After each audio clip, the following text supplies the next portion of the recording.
In the dining room of the Ministry of the Navy, two people are toasting. This is where the social club's party is taking place. The final destination is the gambling house in the entertainment district. Someone asks Bastian what he's doing just standing there. It's a man with red hair and purple eyes who tells him to hurry up and enter. His name is Lucas, the only son of Count Ewald, the Senate president. Bastian says this is a bit unexpected, and a man with black hair remarks that he'll find out soon enough, because it's a different kind of fun. His name is Eric Faber, the eldest son of the Faber family, renowned for their steel industry prosperity. Eric asks Bastian if he doesn't like casinos, but in truth, the protagonist doesn't want to waste money. Even so, he decides to enter. Once inside, a man says he was worried because it had been so long since he'd seen them, and approaches them. The man then asks who that person is, and Lucas says he'll introduce them, as it's Bastian's first time there. He asks the man working at a casino if he's heard about the protagonist in the newspapers over the past few days, and explains that Bastian didn't hesitate to get involved when confronting the armed men on his ship during the Battle of the Tolosa Islands, that he jumped into enemy lines and captured the Rovita fleet admiral alive. Lucas introduces him as Captain Bastian Clausitz, the Empire's hero. The waiter says he didn't expect the defender of the nation's seas to be there, and that it's an honor to meet him. He adds that he'll take them to the special room on the second floor. Bastian asks if Lucas is always going to introduce him in such an exaggerated way, and Lucas replies that he's proud of his friends. Someone shouts for another chance. They beg to be let in, saying they still have something to wager, and the guard asks what they have to bet. The man says he bets his daughter. He insists that everyone knows his daughter is very beautiful, and compared to her, any other wager is insignificant. The man pleads for just one more chance, and someone places a hand on his shoulder, asking if he'll take responsibility for what he just said. When the man turns around, he sees it's Eric. Eric crouches down to speak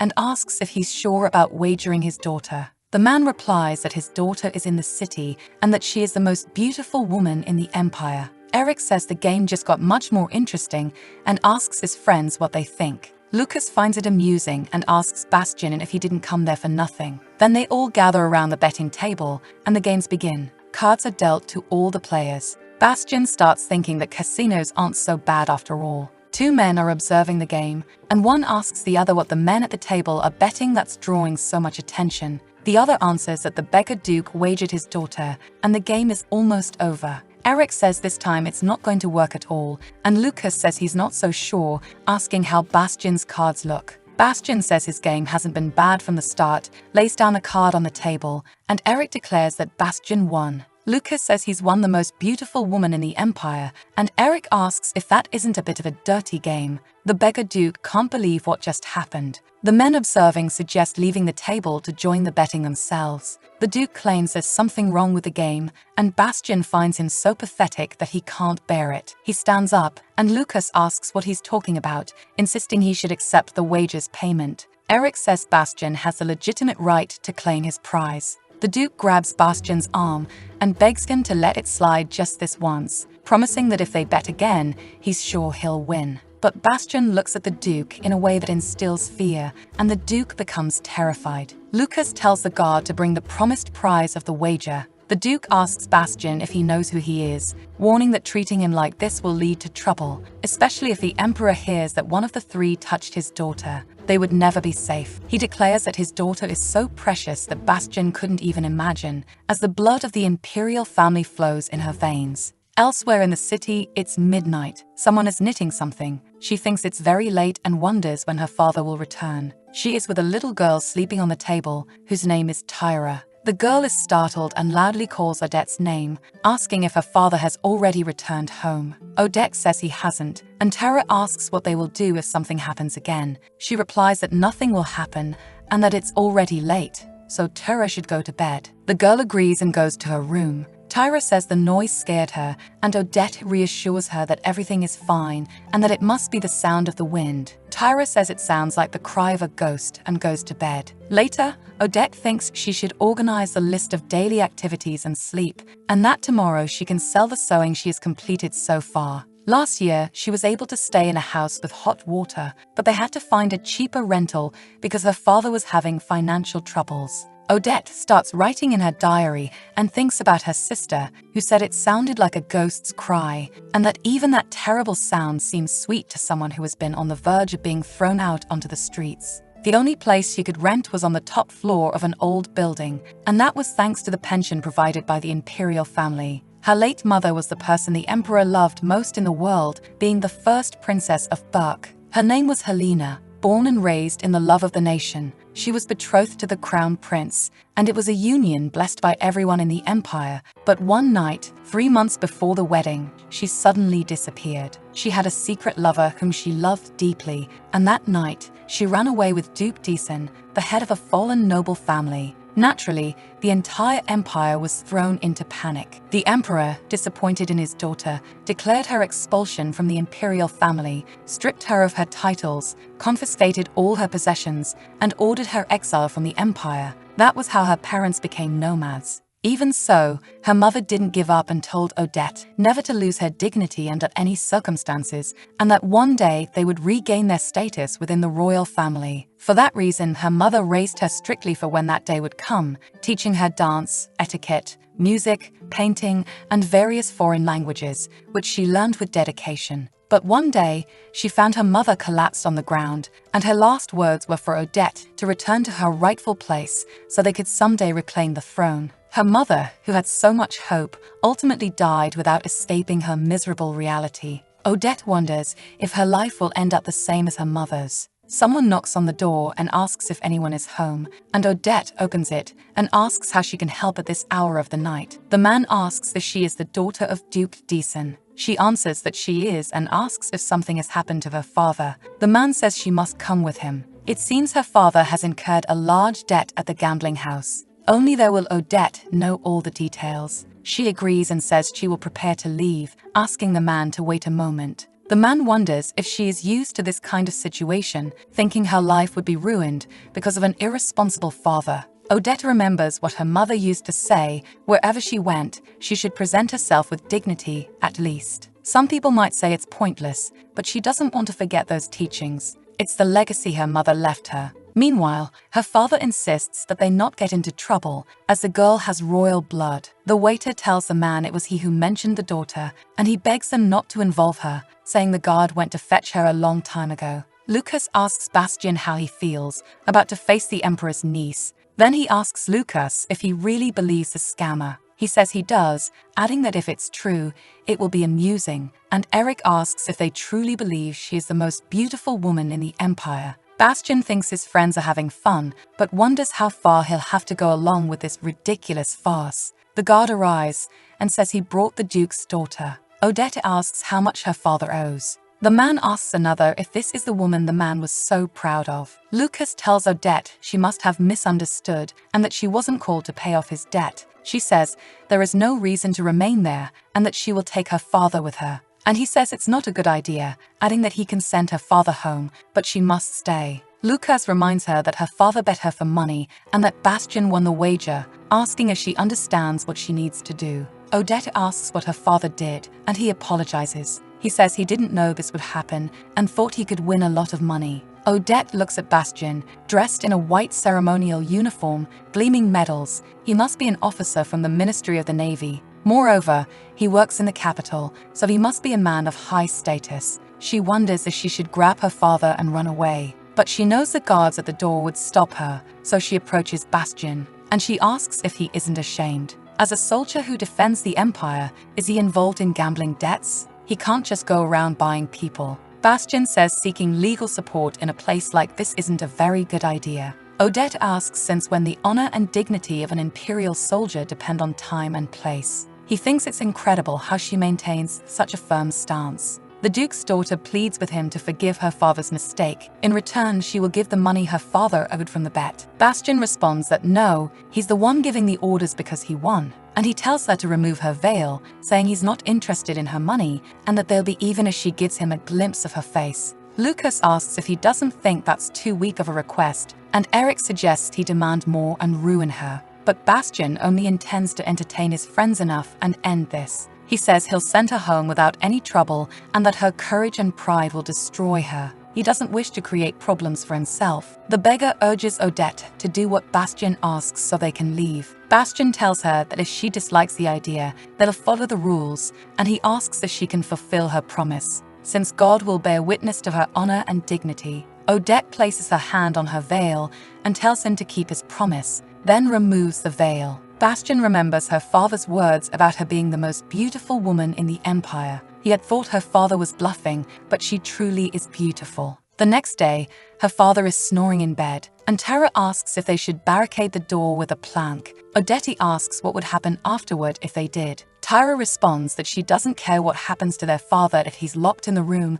and would prefer it that way. She says she's endured seeing him drink every day and accumulate gambling debts, and she's used to it, but she'll never forgive him for what he did to Odette. She thinks it's absurd that he returned home without incident and is now sleeping peacefully, and wonders how he can be so shameless. Odette recalls the previous night when she managed to return safely because Bastien said he had received the wager payment and thankfully kept his promise, allowing them to leave. Tyra asks if Odette can't tell His Majesty the Emperor, hoping to ask for his help before another incident occurs. She believes the Emperor might listen since Odette is His Majesty's niece. Odette says absolutely not, as if her father's behavior is exposed, the imperial family might suspend their pension. She grabs her sister by the shirt and tells Tyra that it's out of the question. Her sister apologizes and says she shouldn't have mentioned the imperial family. No one will help me, Odette, since I'm the daughter of the vermin who ruined the life of the Emperor's sister.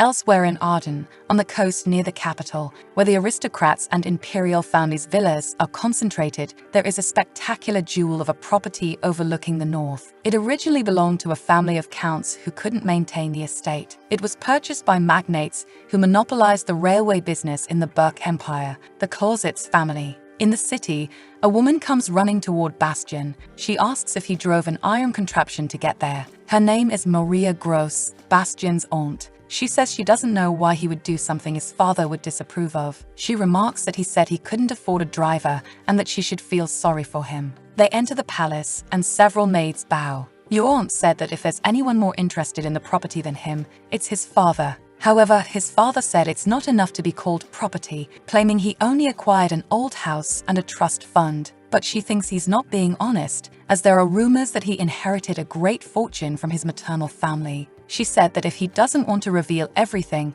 she'll respect that, but he must keep things under control. And the reason why the value of that maternal inheritance and his sword are in his hands is something he should understand better than anyone. You seem not to understand what she's talking about. Maria says that tonight her brother Franz will make an engagement announcement, and she heard it's with Count Klein's daughter. Their father wants Bastien to marry an aristocratic woman. His half-brother has an aristocratic mother, and their father is obsessed with elevating his status, naming him the heir. It must have been very easy for the favored son to marry the daughter of high-ranking aristocrats. Maria tells him to hurry and marry a woman who will be his wings, and he responds that he will take it into consideration. His aunt tells him not to consider Princess Isabel, as that would lead him straight to hell. Moreover, there are rumors that Isabel is madly in love with him. When he was in the military academy, he followed the emperor. He claims he has no feelings for her, but Maria says the emperor thinks differently. Having seen his sister blinded by love and ruin her own life, it would be difficult for the emperor to make a rational decision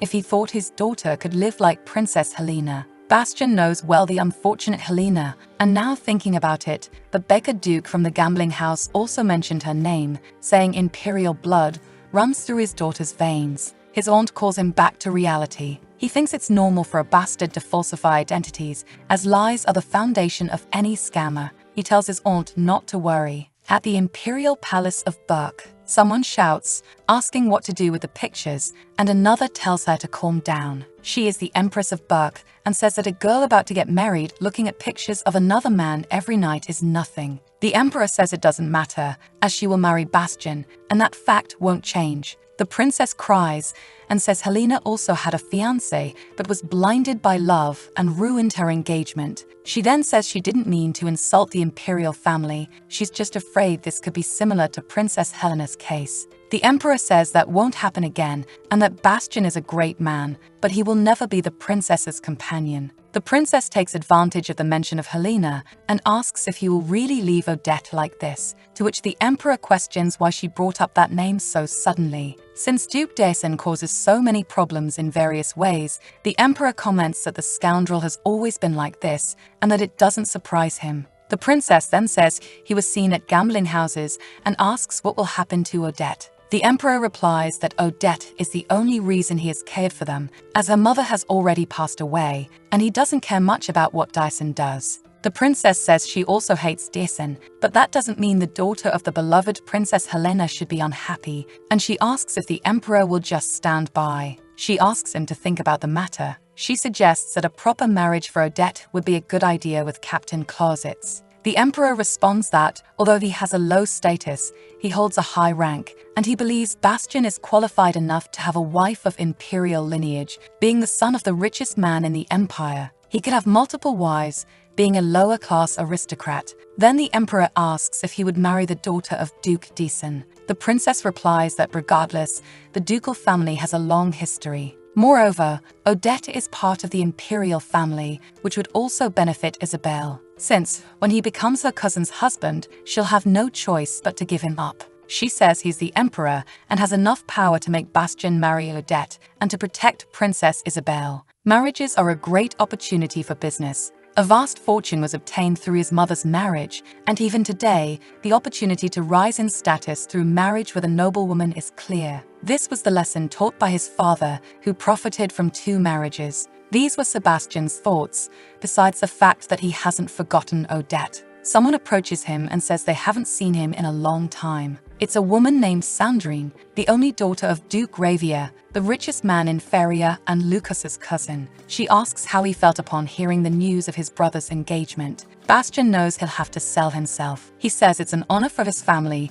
and thinks it's better to approach this as a deal that brings great profit. Sandrine says it's indeed an honor for the Clausitz family, but she doesn't know if it has anything to do with him. She got married a few years ago, becoming Countess Lennart, but is now preparing for a divorce. Next year, she'll return to being the Duke's daughter as if nothing happened, because the Ravia family is very powerful. Sandrine says she's doing her best to hasten the day when he'll have his glory, and in the meantime, asks him not to make any foolish mistakes. Bastian says he'll do his best not to betray the trust between them. However, he tells her not to be overly confident, even though the Ravia family is the best option. The marriage market is very unstable, and he whispers in her ear. Sandrine asks if he's threatening her. He says he hopes she achieves her freedom as soon as possible, but it's only encouragement. The Countess comments that his smile is kinder than usual, but his words were harsh. She adds that the Clausitz family is watching them and asks if it doesn't make her stomach churn to see her husband's ex-wife's son connecting with a famous dukedom. Bastian says, as expected, she's perceptive. Sandrine replies that it's amazing he calculates even such things and says she just wants to confirm their relationship with confidence today, to which he agrees they will in the future. 2 women converse among themselves, thinking their relationship is quite special. They wonder if Captain Clausitz will become the Countess's second husband. Bastian leaves and goes to the balcony to look at the moon outside. He reflects on how Odette didn't cry at any moment and how it's obvious the Duke won't rid himself of his vices easily. It's as if that woman's future is already decided, unlike his own. And that tonight he focused on 2 unnecessary things. A woman finds him, and he says he was just resting for a bit, as it takes time to adjust to such parties after spending so long on the battlefront. The woman expresses regret for what happened that night, a bad memory. She recalls how he nearly drowned in the sea, was hunted by wolves, and had to jump into the water as his only salvation. This woman wonders if someone really jumped into the sea and realizes it was Bastian. While a maid bandages his arm, someone scolds her, asking what she was doing while the boy was in danger. The man explains it was an accident. The horse got spooked and suddenly ran off with the young master, and he searched for him with all his strength. The woman yells, saying they let loose those wild dogs without even checking if it was a safe place for lessons. She continues, saying she won't let this go to the mistress this time, instead of waiting to be certain about the matter. But then someone places a hand on her shoulder and asks her to calm down. The man is Jeff Clausitz, Bastian's father. He says that, as the teacher stated, it was an accident during the lesson. Maria argues that her brother's son nearly died and she won't let this slide. How many accidents like this have there been? Jeff says he'll resolve the issue by dismissing the teacher, as it's only his son's fault for disobeying orders. He approaches Bastian and tells him he was lucky this time.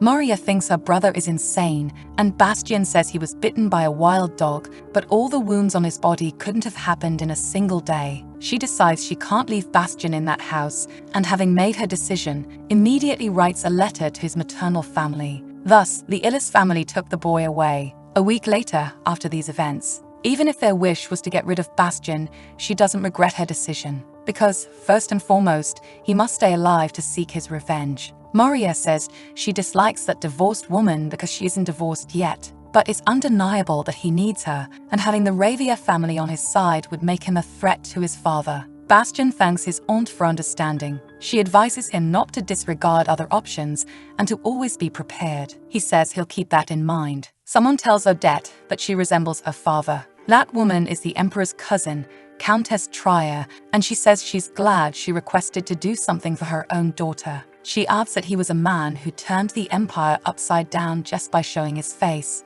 Then she asks where Duke Deason is, and Odette replies that he will arrive late. Trier says she's glad she didn't meet that bastard, and Odette asks if she has something to discuss. She says yes, as a marriage proposal has arrived, and Odette will be introduced to a groom chosen by the imperial family. Odette asks what she means by marriage and is left bewildered. Trier says she doesn't want to beat around the bush, so she'll get straight to the point. The Emperor wants her to marry Bastian Clausitz. Odette asks why His Majesty would suddenly decide this. Trier explains that the Emperor's daughter, Isabel, is in love with Bastian, but he is nothing more than a commoner of humble origins and is unsuitable to be a consort. Odette asks if the Emperor is trying to use her. Trier replies that she's pleased Odette is young and intelligent because, if she marries him, it will draw a clear line for Isabel. And for Odette's information, Bastian has no feelings for Isabel, which works in her favor. Trier knows that, even without a title, the Clausitz family is incredibly wealthy. From a lucrative business spanning generations,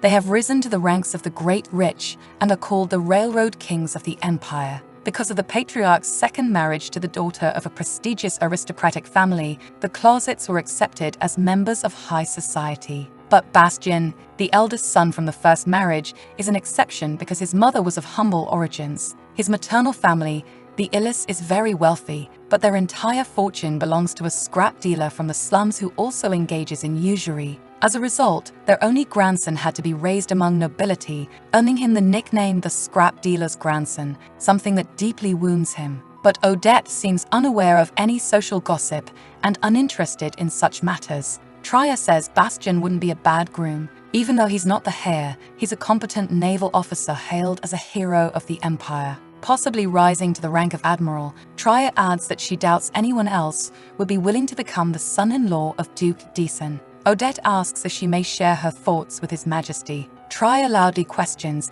if she thought this was a request from the Emperor instead of an order, and Odette asks why she must comply with this unfair command. The lady responds that the reason is that she is the daughter of Duke Deason and Helena. At that moment, Odette finally understands that the Emperor wants her to atone for her parents' sins. Trier says it seems like a golden opportunity for her and that she will never be fortunate enough to find a better husband in her entire life. Odette replies that she had never considered marriage. The lady says she understands, since Odette has always seen her father behave despicably, but she can't be a servant forever, cleaning up her father's messes endlessly. Trier touches Odette's face and tells her to give it a chance. She adds that Bastian Clausitz would be blinded by Odette's beauty. At Bastian's private home that evening, his butler is happy to see him. The butler says dinner took longer than expected, and Bastian remarks that friendly conversations hide all the political biases behind them and that he must keep his relationships as amicable as possible. Since he plans to wear the military uniform for a few more years, the butler notes that he must be exhausted in every sense. The butler mentions that Lady Odette sent him a letter referring to the niece introduced by the Emperor. As always, the letter was placed on Bastien's desk, and he orders the butler to leave. According to aristocratic etiquette, a lady of high status should communicate with him first. However, he never expected her to send him a letter. He can't believe that a conversation about marriage is actually happening. A few days ago, Bastien was summoned to a location where a man informed him of an important order. The man, Admiral Marcus Demel, explained that the Emperor regards Bastien as a friend, which is why he entrusted him with such a significant matter. The Emperor's sister was expelled from the imperial family in the past, and the Admiral asks if Bastien had heard that story. Bastien confirms he has. The Admiral then tells him that the Emperor has taken in Helena's daughter and wishes to introduce her to Bastien. And he, upon hearing the news, feels unsettled. The Admiral continues by saying that the Emperor wishes for him to marry Lady Odette. This flashback occurs as Bastien is taking a bath. He thinks that he never expected the Emperor to say something so ridiculous. It must be because of Princess Isabelle, such a troublesome creature. Not even the Emperor can force someone to marry, but this is a strict military matter, and he cannot ruin everything he has built over a marriage, so he takes the letter, hoping it shows enough sincerity to safeguard his image before the Emperor. But for now, Lady Odette seems to be his best option. Bastien remarks that she too is a woman with a target on her back. Tyra informs Odette that a letter has arrived for her. Odette takes the letter, which says that Bastien agrees and will make a reservation in the meeting room at the Rheinfeld Hotel on Boulevard this Wednesday at 2 p.m. She finds him to be an ill-mannered man. After all, Odette wrote a formal and lengthy letter, yet all she receives in return is 3 lines.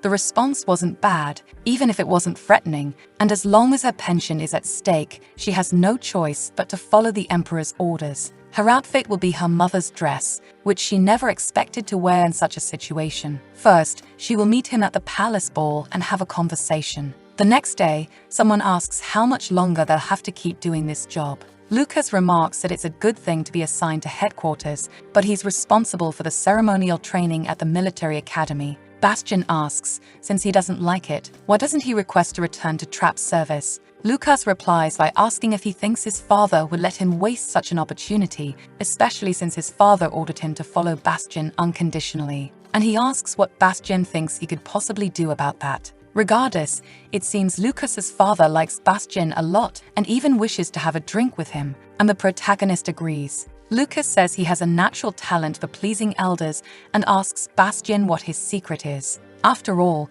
he was like a guard dog to protect Lucas, which must have been useful to Count Ewalt. In the past, Lucas was bullied by other boys. One of the bullies called him weak. They asked if everyone in his family, famous for being naval officers, was as pathetic as Lucas, who looked like a frightened street boy. Then Bastien said their words were too harsh and punched one of the boys, making blood drip from his mouth. After dealing with those boys, Lucas thanked Bastien and introduced himself as Lucas von Ewalt. Bastien thought him pathetic, but saw a blessing in him, as it brought him friendship with the Ewalt family. Thanks to that, his prestige and position in the Navy rose, so it wasn't bad to be a hunting dog. He adjusts himself in front of the mirror, and Lucas asks if it's time to go see her. Lucas comments that Sandrine's divorce will be finalized at the end of next year and asks if Bastien plans to accept the marriage proposal. But Bastien says he will deal with it appropriately and resolve it soon, just as the Emperor expects. Lucas warns him to be careful,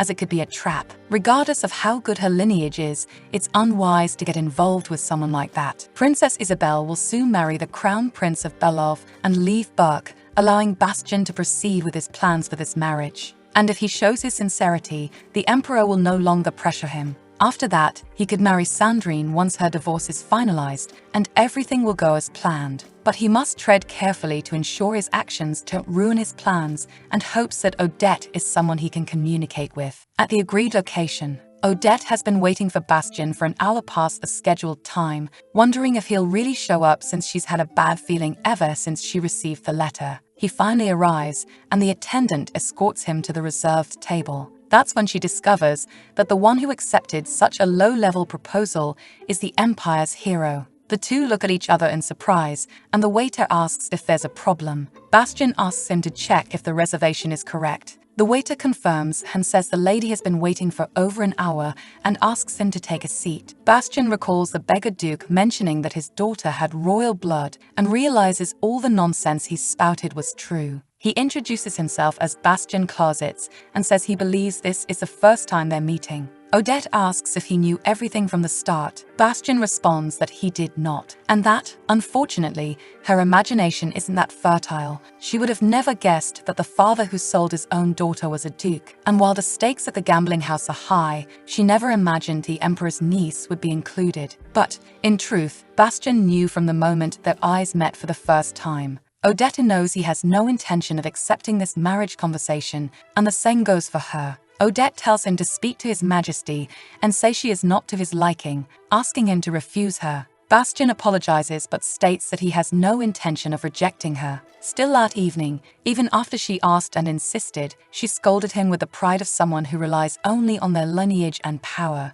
It seems she cannot rid herself of her noble pride, even after enduring so many hardships. Bastian asks if she knows the rumors surrounding the Deason family. She says no, and he asks why she thinks he is there. Odette asks him to get straight to the point, and Bastian says he is doing his best to be loyal to the emperor. She asks if he is willing to accept this marriage. Bastian says it would be difficult for them to truly marry, and that he plans to stage a pretense until Princess Isabel marries. Odette asks if he intends to deceive the royal family. Bastian tells her she misunderstood. She would only pretend to marry him, which is precisely what the emperor wants. And as she can see, he is a soldier, and the emperor is the head of the empire's armed forces. If he orders it, Bastian must obey. However, a shield to protect Princess Odette came fully aware of that. She asks if he is aware of the rumors that have spread and how they might affect his reputation. Bastian says he doesn't care, and that, in any case, he is a knight and perhaps the only one who truly doesn't care.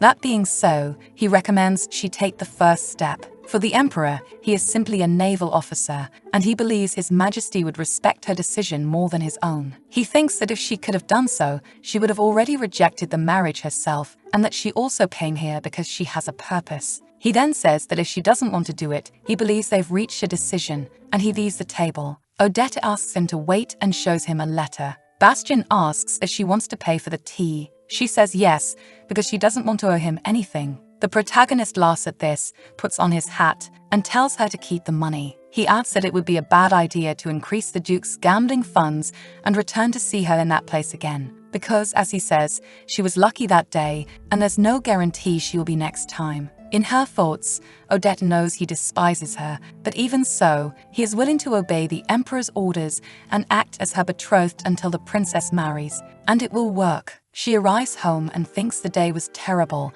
and that she doesn't want to see him again, but unfortunately, there is no other option. Then Odette hears screams coming from her house and opens the door. Tyra says that it is the precious emergency fund she and her sister saved. Their father is about to slap her, but Odette steps in front. Tyra asks if she's okay, and her father asks why she did that. Odette tells him never to touch Tyra again, and that if he does it one more time, she will not tolerate it. The Duke asks what she will do. She says that if it happens, what he fears most will come to pass. The Duke asks how she dares threaten him since he is her father. Odette then says that without her, he wouldn't have the pension anymore. The two stare at each other, and her father leaves, calling them insolent. Odette knows well that her father's weakness is her, and as long as he has her pension, he won't sever ties with his only connection to the imperial family. And even though they have different mothers, Tyra is important to her, and she doesn't want to lose the life she has protected so far. She cannot be weak and must endure anything to protect what is precious to her, including her father. That night, at Bastian's residence, his butler mentions the letter inviting him to His Majesty's birthday. The butler is moved, saying his master's mother would be very happy in heaven to see him invited to the imperial palace. The invitation from the emperor is to confirm whether the engagement is proceeding smoothly, but it is not a bad reward, and he eagerly awaits the moment to see how Odette will appear in that setting. The next day, several carriages arrive at the palace. A man notices Duke Gerhard's carriage. He says that he will finally be able to introduce him to the greatest aristocrat in the empire. Franz Korsitz, Bastian's half-brother, asks what his father means by that. His father asks if his son studied at the same school and still doesn't know him. Franz replies that not all students can be friends. Franz explains that Duke Herhard, Matthias von Herhard, wouldn't even be near him since they study in different grades. His father spent a lot of money to place him in a prestigious private school. Franz has good grades, but is nothing more than an academic. He chases vain notions like art and philosophy, and because of that, cannot enter the world of men. His wife asks if the Duke of Dissen's daughter will also appear at the ball. He says they are aristocrats, but in a precarious situation. The wife remarks that in any case, it's not bad to marry into aristocrats with imperial blood, and asks if it's not time for Bastian to marry. The man replies that it's not wise to get involved with the daughter of such a family. The fact that the Clausewitz family has been accepted by society is thanks to Viscount Odwald's efforts. That recognition is limited only to her husband, Franz, and high society cannot accept Bastian due to his humble origins. But he managed to get this far, even after capturing Jeff and ridding himself of his wife, who was a stumbling block in his way. Franz asks if it isn't an honor for them, since they became part of the Clausewitz family. His mother tells him not to worry, that no one would consider Bastian's bride a member of their family, and that he's been on his own for 12 years since leaving Arden. Franz's father encourages him to focus only on his future. Besides, his brother will attend the ball tonight, and Franz should show who the real heir to the Clausewitz family is. In the Imperial Palace banquet hall, it is announced that Captain Clausewitz has arrived. Franz thought Bastian would run toward him with enthusiasm, but he acts pretentious, arriving just before the graduation ball. Like a vulgar beast that yesterday ate meat in exchange for hunting people, someone gets excited upon seeing Bastian and rushes toward him, bumping into Franz. Other men gather around Bastian, urging him to appear more often. Franz is impressed that Bastian knows the royal family. Franz's fiancée, Ellen von Klein, asks Franz if Bastian is friends with Duke Herhard, even Matthias von Herhard. Franz can't believe what he's seeing. Bastian approaches his half-brother and greets him. He also greets Miss Klein, saying he's delighted to see her. She responds and says it's a surprise to see him at the Imperial Palace. Franz asks him how it feels to finally step into the Imperial Palace.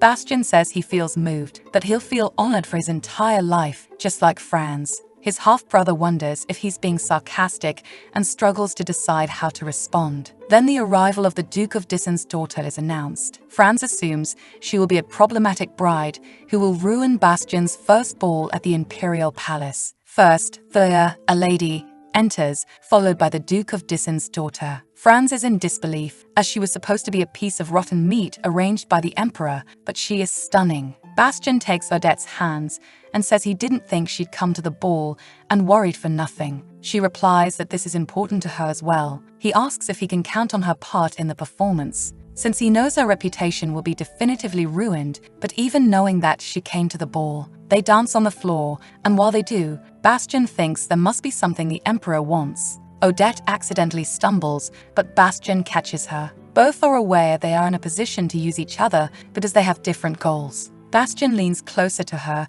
and says he'll assume she agrees, and he'll make sure everything is clear to satisfy the Emperor. Before her entrance, Odette is with Thea. The lady informs her that the future of the Dissen family depends on the success of her task. Odette says she will do as the Emperor desires. In return, she asks Thea to keep her promise to persuade him to change his mind. Furthermore, even if the marriage talks don't proceed, she hopes they won't cut off her pension. Thea says the Emperor is cold but not stingy, and if Isabel regains her senses thanks to the marriage arrangement, he'll grant her wish. Odette thanks the Countess. The lady feels sorry for her because even though Odette seems calm, she must be confused about being suddenly dragged into an unfamiliar world and witnessing herself being sold for money. Our protagonist notices that the Imperial Palace is filled with flowers, just as her mother used to say. When telling stories about the palace, her mother would become deeply emotional and then cry inconsolably. Odette wonders why her mother felt so much love when it brought her such sorrow, and what kind of love that was. She shouldn't have betrayed her family for her father. If her mother made the wrong choices, she should have humbly accepted the consequences, but her mother always chased her illusions. She pursued the love she felt once, but the past cannot be undone. Once love is lost, it's like a traveler in the desert enchanted by an oasis, and her mother spent her entire life in regret. In the present, Odette accepts the proposal. This is the only reason Odette endures. When he is about to kiss her, she turns her face away. Bastien tells her not to forget their purpose because the most important spectator is watching, Isabelle. Bastien notices the jewel around her neck and says he finds it beautiful, and Odette thanks him. He asks if she plans to return it after tonight. Odette knows that he became an officer after attending prestigious studies in history and the Royal Military Academy, and that speaking rudely while having an aristocratic education is something he does on purpose. He's already seen Odette at the gambling house and prefers to act confidently. So she tells him that she rented the jewel for the night, but he shouldn't worry because she has money to rent others.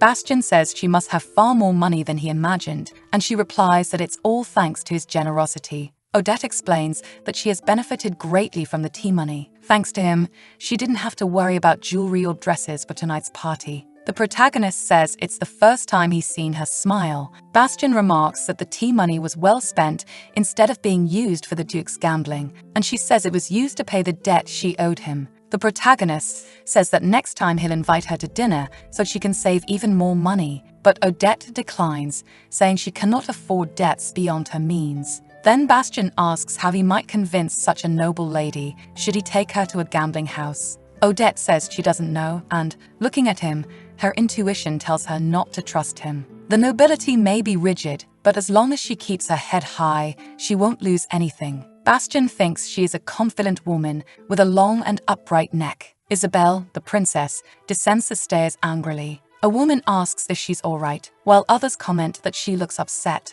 The princess approaches Bastien and Odette. She slaps Odette hard, shouting for her to stay away from Bastien, calling her nothing more than a beggar. Isabelle thinks this is why her mother allowed her to attend the ball, so she could leave her feelings behind. But 6 years have passed, and she can confidently say that Bastien is following the Emperor's orders, not because he has feelings for her. Since he is a war hero of humble origins and the abandoned princess's daughter is an intriguing match, it will draw society's attention enough to quash the strange rumors about the princess. Isabelle wonders how Bastien feels about this imperial order and pities him because only she knows his true feelings. These are her thoughts as she walks toward him, believing that he loves her but cannot reveal his feelings because he is a foolishly loyal soldier. She thinks Bastien is willing to sacrifice himself for her and that she cannot let him be forced to dance with a woman like Odette. Is it because of the imperial order that he will erase Isabelle from his mind, or is it due to the difference in status?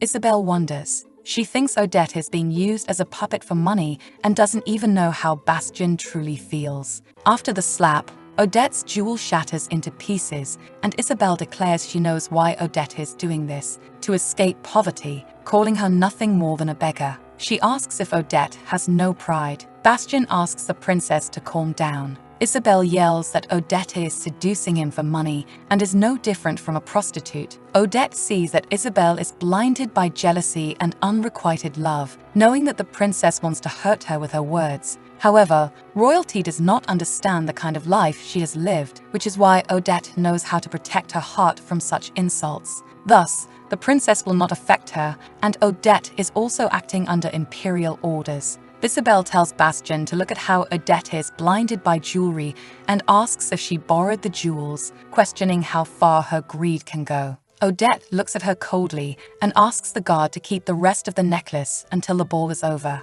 The princess, shouting, asks how Odette dares to ignore her. Bastien informs Isabelle that she is drunk. She hugs him and believes his sad expression is because he loves her too. She declares her love for him, and he notices the smell of alcohol on her and asks her to calm down. The Empress asks how Isabelle dares to behave this way and calls for a doctor for the princess. A woman wonders if this incident will bring trouble to her family. People gossip, saying they hope the princess doesn't end up like the Emperor's sister, though at least the Duke of Dissen was a noble. They note that the princess is blinded by a man of humble origin, while Thea watches from afar. Isabelle tells Bastien not to hide his feelings for her and says it's time for everyone to know about their love. She tries to kiss him, but he removes her hand from his face. The princess asks if he wants to hide what he feels. Isabelle's brother says she's drunk and pulls her away, but she demands that Bastien answer whether he loves her too. Bastien then asks Odette if she is all right. He finds her remarkable because, despite being humiliated, she acts as if nothing happened. But Odette bows as though the humiliation was nothing. Just as on the day her father sold her, she proves to be a wonderful woman, and he cannot help but admit that, in this moment, she resembles a noble queen. He feels a sense of pleasure in addressing her, believing she deserves to be met with sincerity and courtesy for maintaining her dignity until the end. Two women wonder what is happening. Despite what just occurred, both seem fine. Bastien notices Odette is trembling and her face is pale, but she pretends to be fine in front of everyone. He tells her to endure a little longer, as he doesn't want people to notice she's shaking. Fire, in her thoughts, observes Bastien during the ball. He seems oddly rooted in noble manners and composure. It's hard to believe this is his first time at the Imperial Palace. Bastien and Odette approach her, and Fire asks if he's enjoying his time with Odette. Bastien says it was an honor to dance with her and takes his leave. Fire reflects on Bastien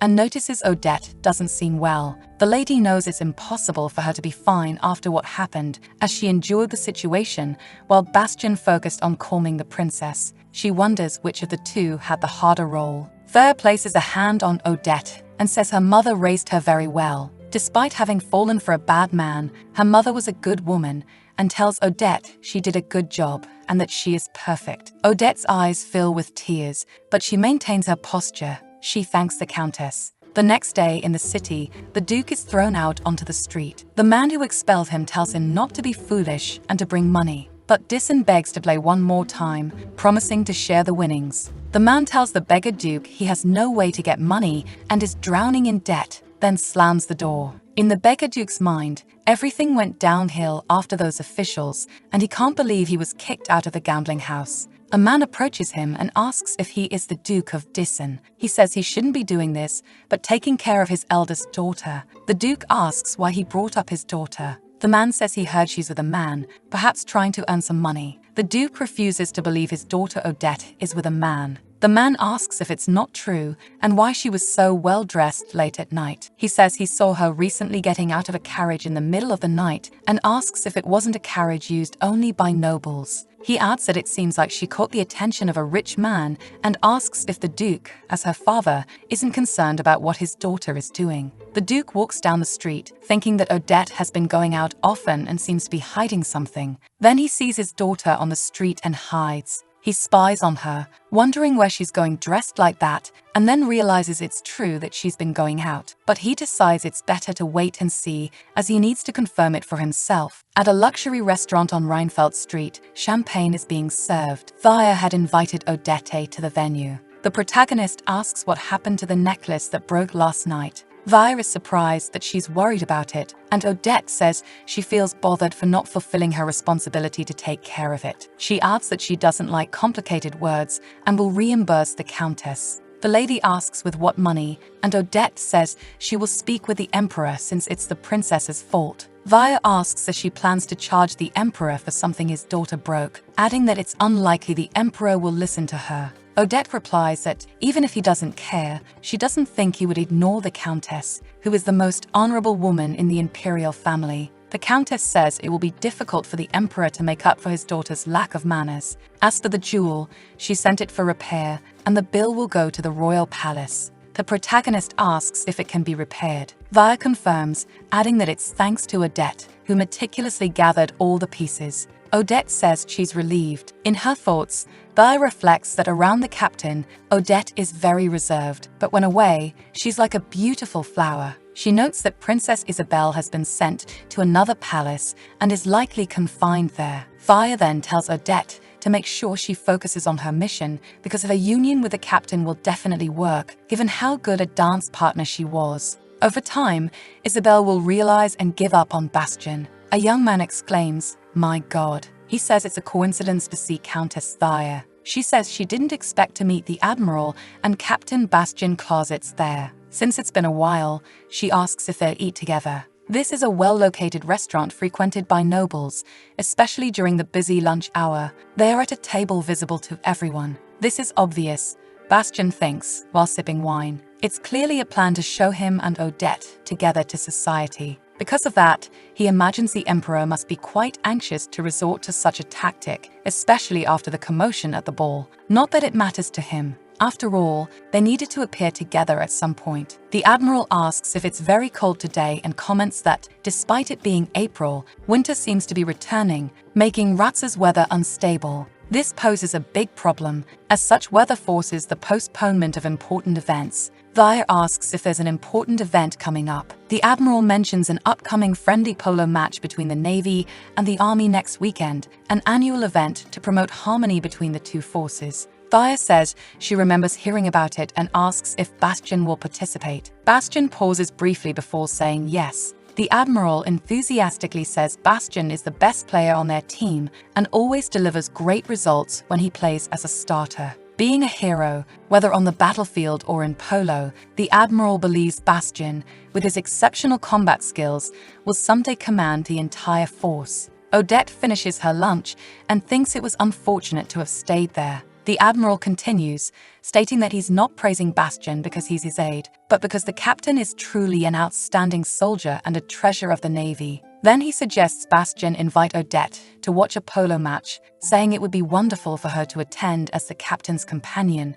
and he's sure it would be fun. In her thoughts, Odette reflects on what she just heard, knowing that to be a player's companion requires proper etiquette from the reception to dinner. If this happens, she will have to act alongside him again at the ball. Many high society aristocrats will attend, including Princess Isabel. It's not a place from which Odette can escape, so she must commit to her decision and says that if he invites her, she'll be delighted to accompany him. If she knows how to control her emotions and avoid giving her heart, this marriage won't hurt her. The four leave for the carriage. Thayer tells Odette that she needs to speak with the Admiral and asks her to stay with the captain, and they depart in the carriage. Bastian comments that this must be part of their plan. It seems they want him and Odette to appear together on more occasions. If that's what the Emperor wants, they should play along. He adds that if she knows any place they could visit, she should speak up. Odette thinks for a moment and apologizes, saying she doesn't know much about such things. Bastian asks what she means by such things,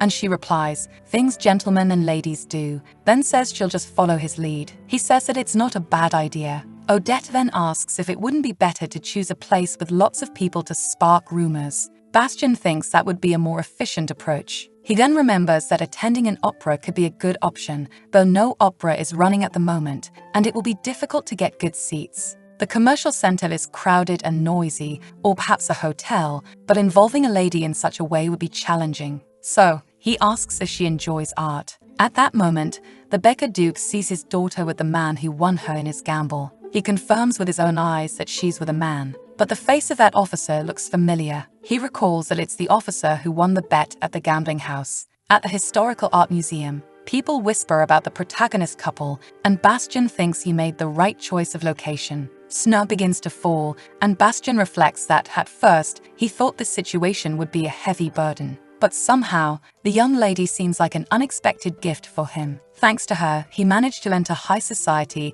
and even rid himself of the princess, who had been a ticking time bomb. Even though she has lived far from social circles, she is clearly a woman of noble status and lineage. Bastian takes his hat and places it on her head. If he marries someone like her, it will undoubtedly be an event that enhances his value. Bastian says it's time to start acting, and his plan will need to be slightly adjusted. Now that things have reached this point, he is willing to use Odette until the day she loses her usefulness. Two women whisper, with one asking if the couple brought together by the Emperor is really together, and the other confirming. She adds that Captain Clausitz seems different from the rumors about him. Since he doesn't seem like the type to run off with the princess at night, they must have been false rumors. It appears they are the couple of the moment. Wherever they go, people are gossiping about them, and someone wonders what their nickname was. Then she remembers, the scrap dealer's grandson and the beggar princess's daughter. Bastian tells Odette that they've drawn enough attention now. Soon,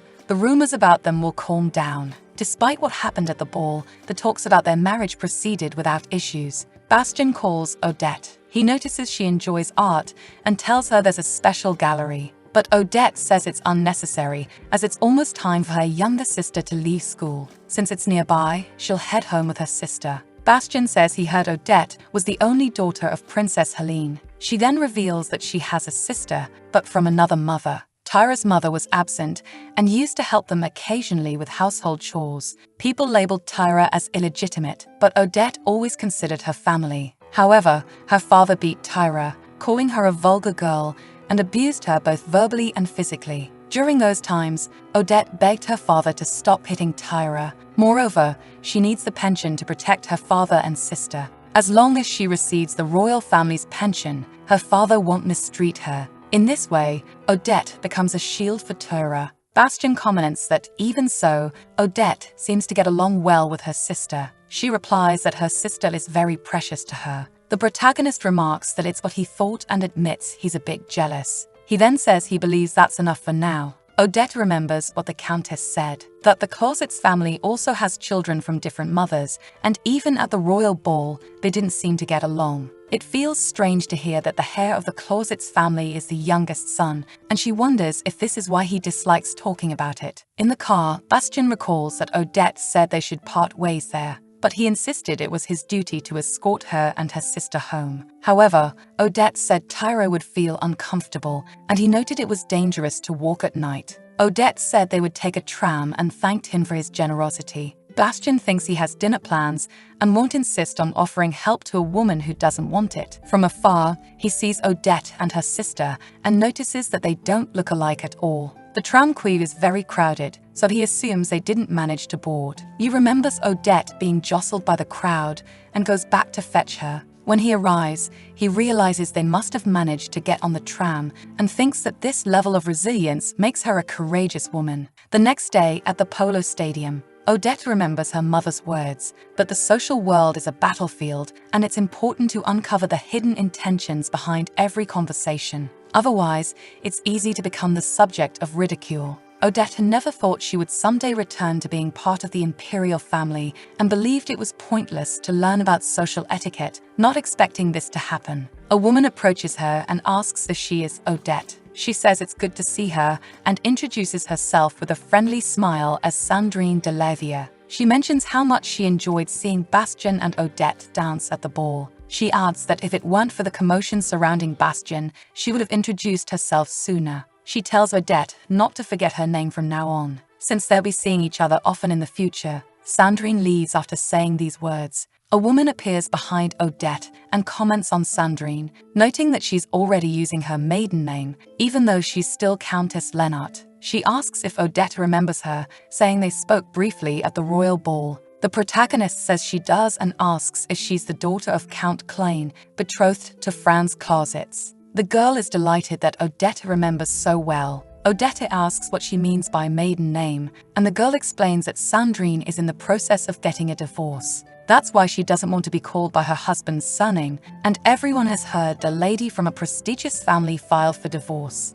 The protagonist wonders what Sandrine meant by seeing each other often. A woman comments to another that she came to the ball because she heard the beggar princess would be there, and imagined that if it weren't for Countess Thea standing beside Odette at the ball, she would have been defenseless and unable to speak on her own. The other says she thought the same and asks if this isn't her first time at a social event. The two continue their conversation, with one noting that Odette hasn't attended social events before. The other remarks on how comfortable she seems for her first time, surprised that she doesn't appear nervous, and says she's the perfect example of a noble lady. A woman named Claudine von Brandt approaches Odette and comments on how well her dress fits. She asks if it's a dress from Rain, saying she also likes that boutique and that its seamstresses are very talented. Brandt is known for her style and frequents many boutiques, so if she mentioned it, it must be a famous boutique in the social circle. But this is the first time the fiancé of the Closets heir hears about this shop and wonders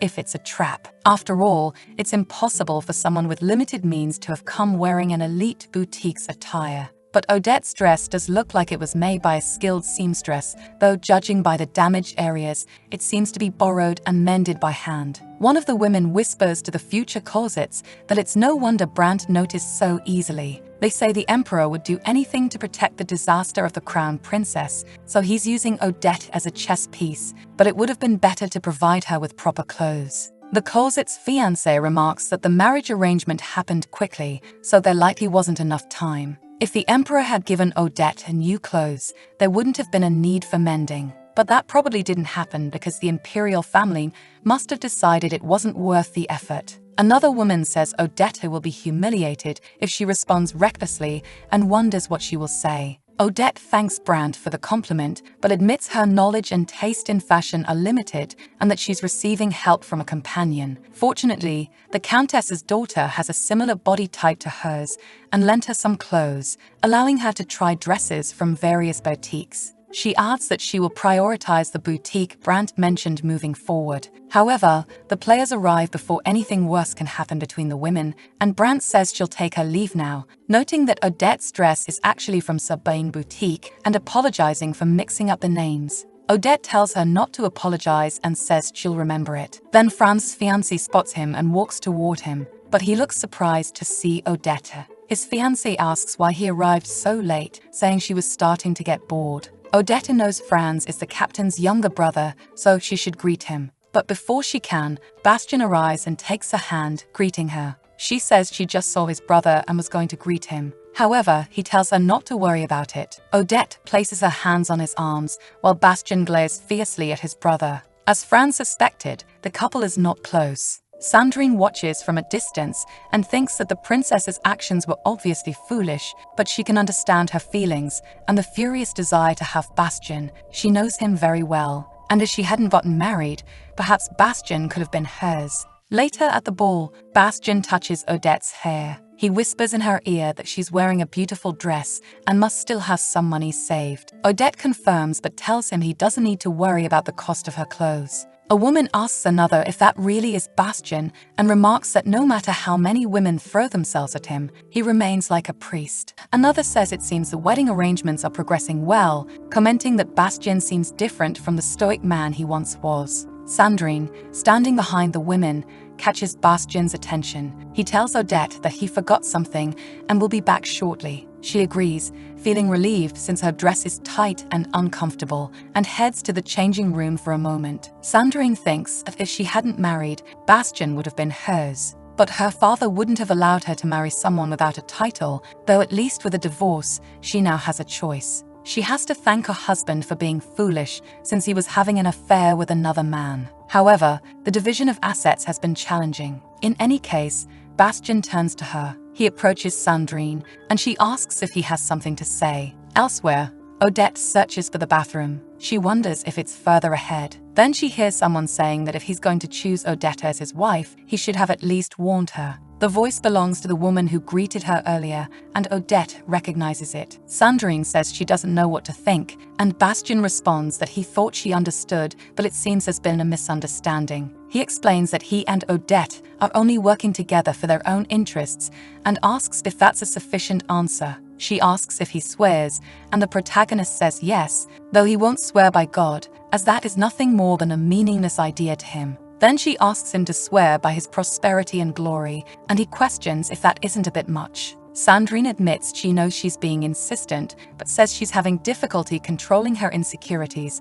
and he says he understands. He tells her that her father sent him a letter, and that Emperor Berg knows their emperor arranged this to protect the princess. She says her father sees this as an opportunity, but she suggests it would be good for him to have a wife during her divorce process, so no one gossips or assumes Bastian was waiting for her to marry him. Bastian says his thoughts aren't much different from those of Prince Ravia, and Sandrine comments that there must be cold blood running through Bastian, just like his father. Sandrine then asks if he can do her a favor in return. The protagonist agrees. She says that since he'll give his days to Odette, Sandrine wants him to give her his nights. Odette hears everything and thinks that knowing he wants to marry someone else doesn't change anything, as they're both pretending for mutual benefit, and it has nothing to do with her. Meanwhile, Bastian removes the Countess's hand from his arm and firmly states that it won't be possible. He says their friendship isn't so trivial that it could be clouded by a surge of lust. The Countess agrees,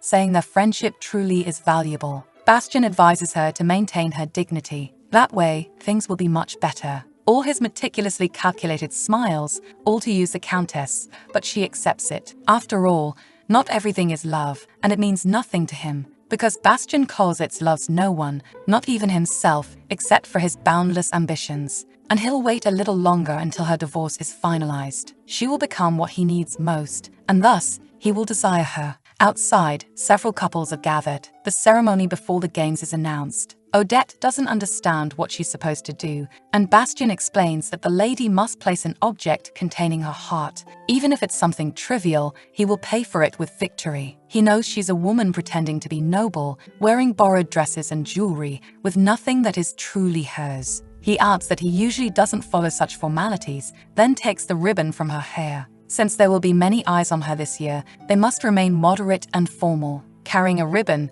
he says that this will suffice. He mentions that he will treasure Odette's hair ribbon. The match begins. He tied the ribbon to his mallet for display, even though there was no need to do so. But Odette remembers that Sandrine had asked him to give his knights to her, and that's a personal matter between them, unrelated to his arrangement with Odette. Bastien is resilient, but breaking through the defense will be challenging. Even though the goal is far away, it's not impossible. So he has no other option but to shoot from a considerable distance. Even so, he succeeds and looks at Odette, who claps but seems distracted. Then she looks at him with a gesture of approval. He's surprised that she remains committed to her responsibilities, but will do no more than that. However, in any case, she is doing her part. And that is enough. In the waiting room, Sandrine asks Lucas where Bastien is. Lucas says he went to wash up since they doused him in champagne for being the top scorer in today's victory. He adds that the team has never lost a match since Bastien joined, and that he's excellent at everything he does. Bastien had never participated in a ceremonial match before because he always thought the nobles' ostentatious traditions were ridiculous. But this time, he showed Odette's ribbon to everyone, because she should have been the first to give him a token. Sandrine then picks up the ribbon left in the waiting room and throws it into the forest, thinking the ribbon was unpleasant during the game and that it belongs better in the mud. Last night, Sandrine asked her brother if Lady Odette would attend the players' gathering, and Lucas said it was likely since she was Bastien's companion. He told her not to worry because there was nothing to be concerned about, adding that Sandrine, more than anyone, knew Bastien was dealing with problems caused by the crazy princess. He advised her to trust and wait until the matter with the princess was resolved, and Sandrine said she understood. Her brother continued, mentioning that Bastien and Odette were enchanted with each other from their first meeting. Lucas covered his mouth, realizing he had said something he shouldn't have, as revealing this to Sandrine could create significant problems for Bastien. Sandrine asked how their first meeting went. He stammered, cold sweat forming, and said that, in any case, Bastien and Odette had never been together. But his sister believed there was nothing definitive between a man and a woman. She thought that Odette, being beautiful, must have endured a terrible father and could have escaped poverty by marrying a wealthy man if she wanted to. She wondered if Odette had even greater ambitions and questioned why she had lived in misery for so long. With this marriage, Odette had gained the Emperor's support and won Bastien Closets, one of the most coveted men in the Empire, and Sandrine wondered what Odette would do since she had nothing to lose. If that were the case, Sandrine wouldn't sit idly by. The next day, Odette thought that all she had to do was attend the Navy dinner. As she had been invited as the fiancée, she would fulfill her responsibility to the end. A young woman asked Odette if she was all right and encouraged her to cheer up. Odette saw several people gathered, walked over, and spotted her ribbon in the mud. It made her think that Bastien didn't care about her, treating her like a ribbon that could be discarded after the game. She believed this meant her use for the day was over. Her woman asked if Odette was okay, and the protagonist asked if she could do her a favor. The woman agreed. Odette explained that she wasn't feeling well and would head home early, but Captain Closets seemed to still be changing. She asked the woman to inform him of her departure and thought that Bastien had drawn a clear line from the beginning. Odette left the venue, reflecting that this was all for the imperial pension, and once that was no longer needed, there would be no reason for this ridiculous charade. But she couldn't live off the pension forever because of her father. She needed to earn money and wait for Tyra to finish her studies, and only after that would they flee to a place where her father couldn't find them. Even as she had to sleep less, Odette was determined to increase her working hours. She saw a bulletin board with papers, and one caught her attention. It stated that they were looking for single young women from cultured backgrounds with knowledge of literature, foreign languages, music, and etiquette, along with good looks, offering sufficient pay for those with suitable skills. Meanwhile, Franz,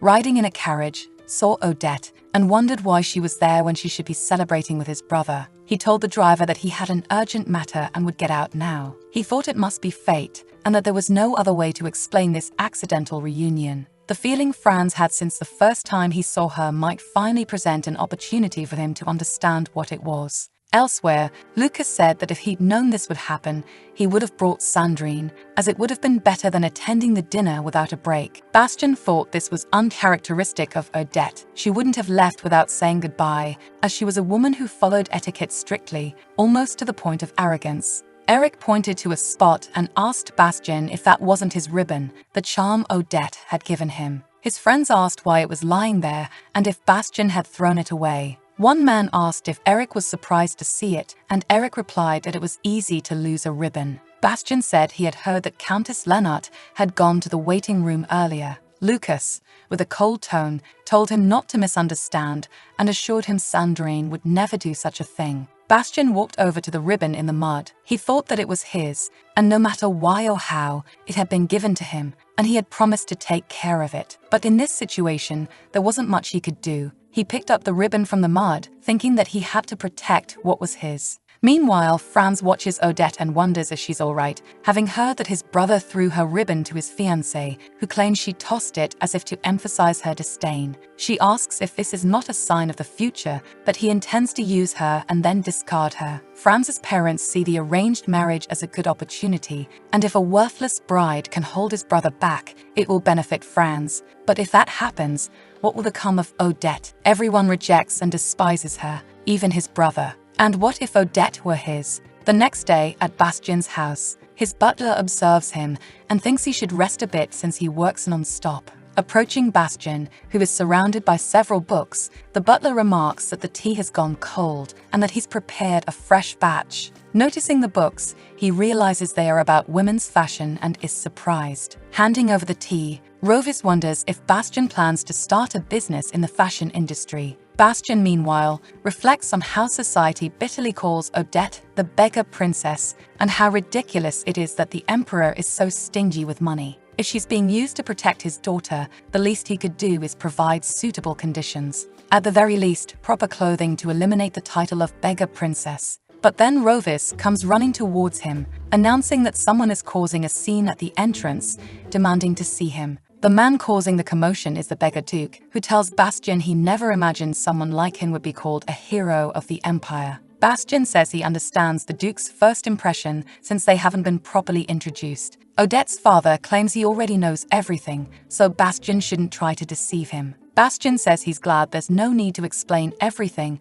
and tells the duke to get to the point. The duke declares that he won't allow anyone to disrespect his place and cover his daughter, the child of a princess, with shame. He says he won't give his daughter to someone like Bastian. Bastian responds that the duke is like a dog. He remarks that the duke doesn't seem like the same man who sold his daughter and asks if he's had a change of heart. The duke says that was a mistake made out of desperation. Bastian counters that if the duke hadn't been so irresponsible, that situation wouldn't have happened. The duke claims to have heard that Bastian is already in love with Odette, and the entire capital is talking about it. But no one is blinder than a man in love, the duke says. He adds that no matter what the emperor says, he is Odette's father, and whatever his majesty's will may be, permission should be sought from him first. The duke asserts that he has the right to marry her to whomever he pleases, and even if Bastian is a hero, any other noble family would be much more suitable for Odette than a man who is nothing more than wealthy. He asks if Bastian shouldn't at least demonstrate the effort and sincerity worthy of her.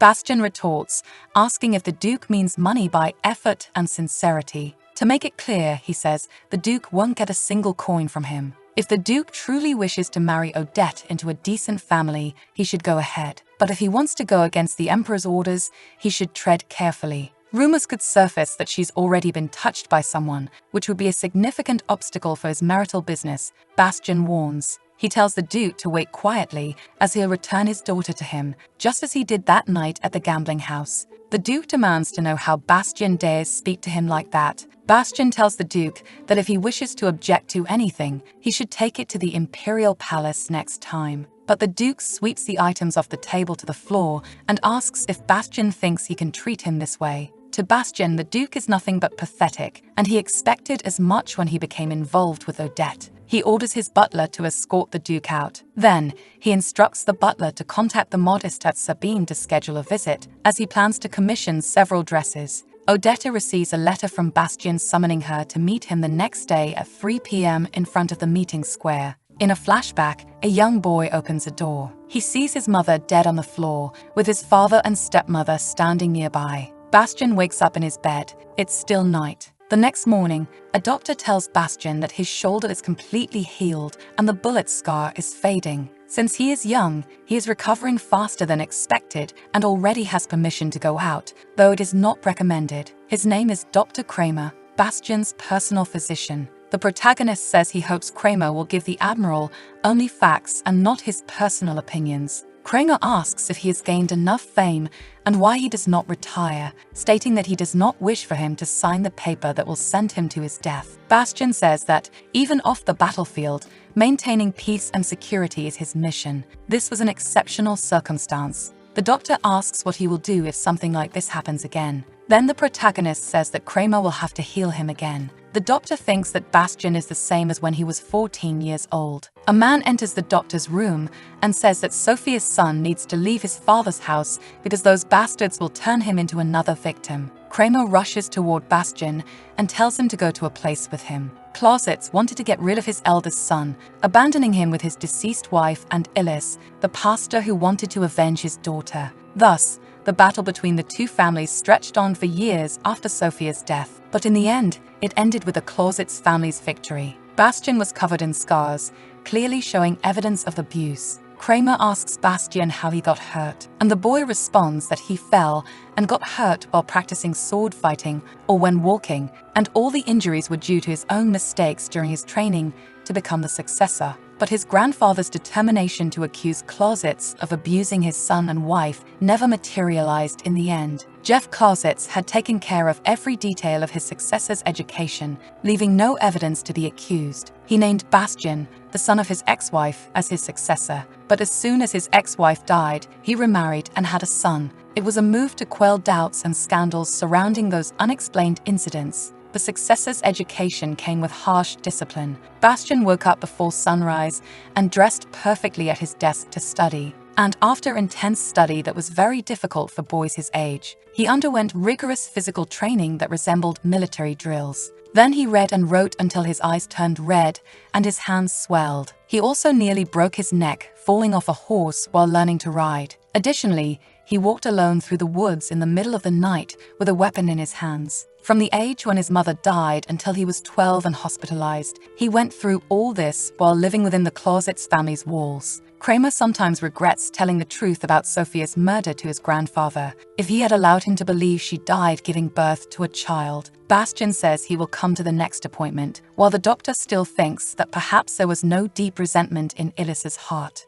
And if that were the case, revenge would not have become Bastien's task. At Sabine's boutique, Odette remembers what the young woman said. Bastien appears and tells her to come in. A woman says it's good to see Bastien. Her name is Hilda Sabine, the boutique owner. The protagonist thanks her for accommodating them today, and Sabine says that Maria's nephew is also her nephew. Sabine welcomes Odette and says it is an honor to serve her and that they will discuss the models after taking her measurements. Odette says there must have been a mistake and that she did not come to buy clothes. Bastien apologizes to Miss Sabine and asks if she could excuse them for a moment. She agrees and says to let her know when they are done. Odette says this was rude and asks why he didn't say they were going there for that. Bastien says the store is fully booked until next spring, and it was a privilege that Sabine accommodated them thanks to the close friendship between his aunt and Miss Sabine. The protagonist says that, regardless of who it's from, she has no desire to receive clothes from him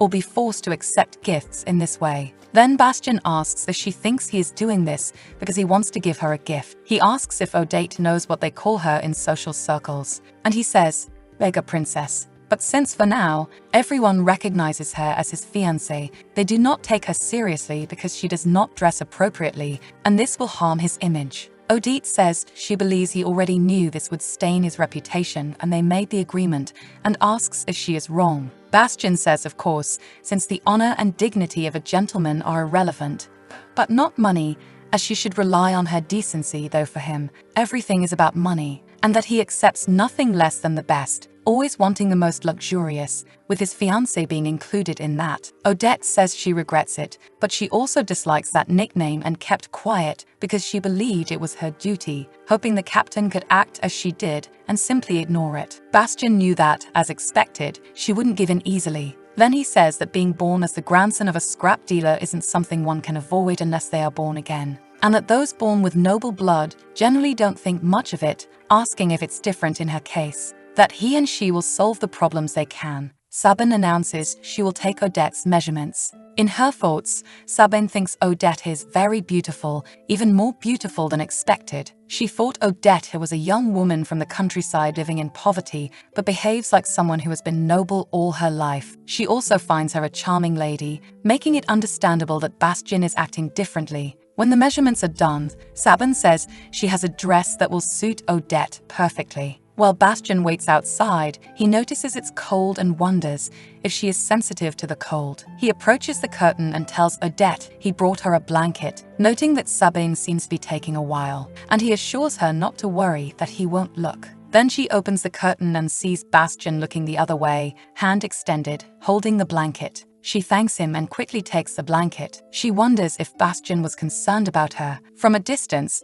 Sabine observes everything that happened and recalls Maria expressing concern about her nephew's intentions. But Sabine already knows what's happening, as she has been running a boutique for decades. The pleasure of a man spending on his woman, there's no clearer proof of his desire for her than that. Then two people load the dresses into the carriage. Odette wonders how he can spend more than a year's worth of her household expenses. Bastien says he has an appointment, so he won't accompany her home, and she thinks it's not like she doesn't wish for that. He tells her to return by carriage, which will take her home. Odette asks how he'll go to his appointment, and Bastien says he'll walk since it's nearby. He thinks someone wouldn't like to see them together, so he bids farewell from there, and she agrees. The protagonist tells her to return safely. Odette reflects that he said it was for his image, yet he still gifted her many clothes, which she didn't want to accept but deemed necessary, so she thanks him for it. At night, he wonders if she had to be so formal until the very end. Upon arriving home,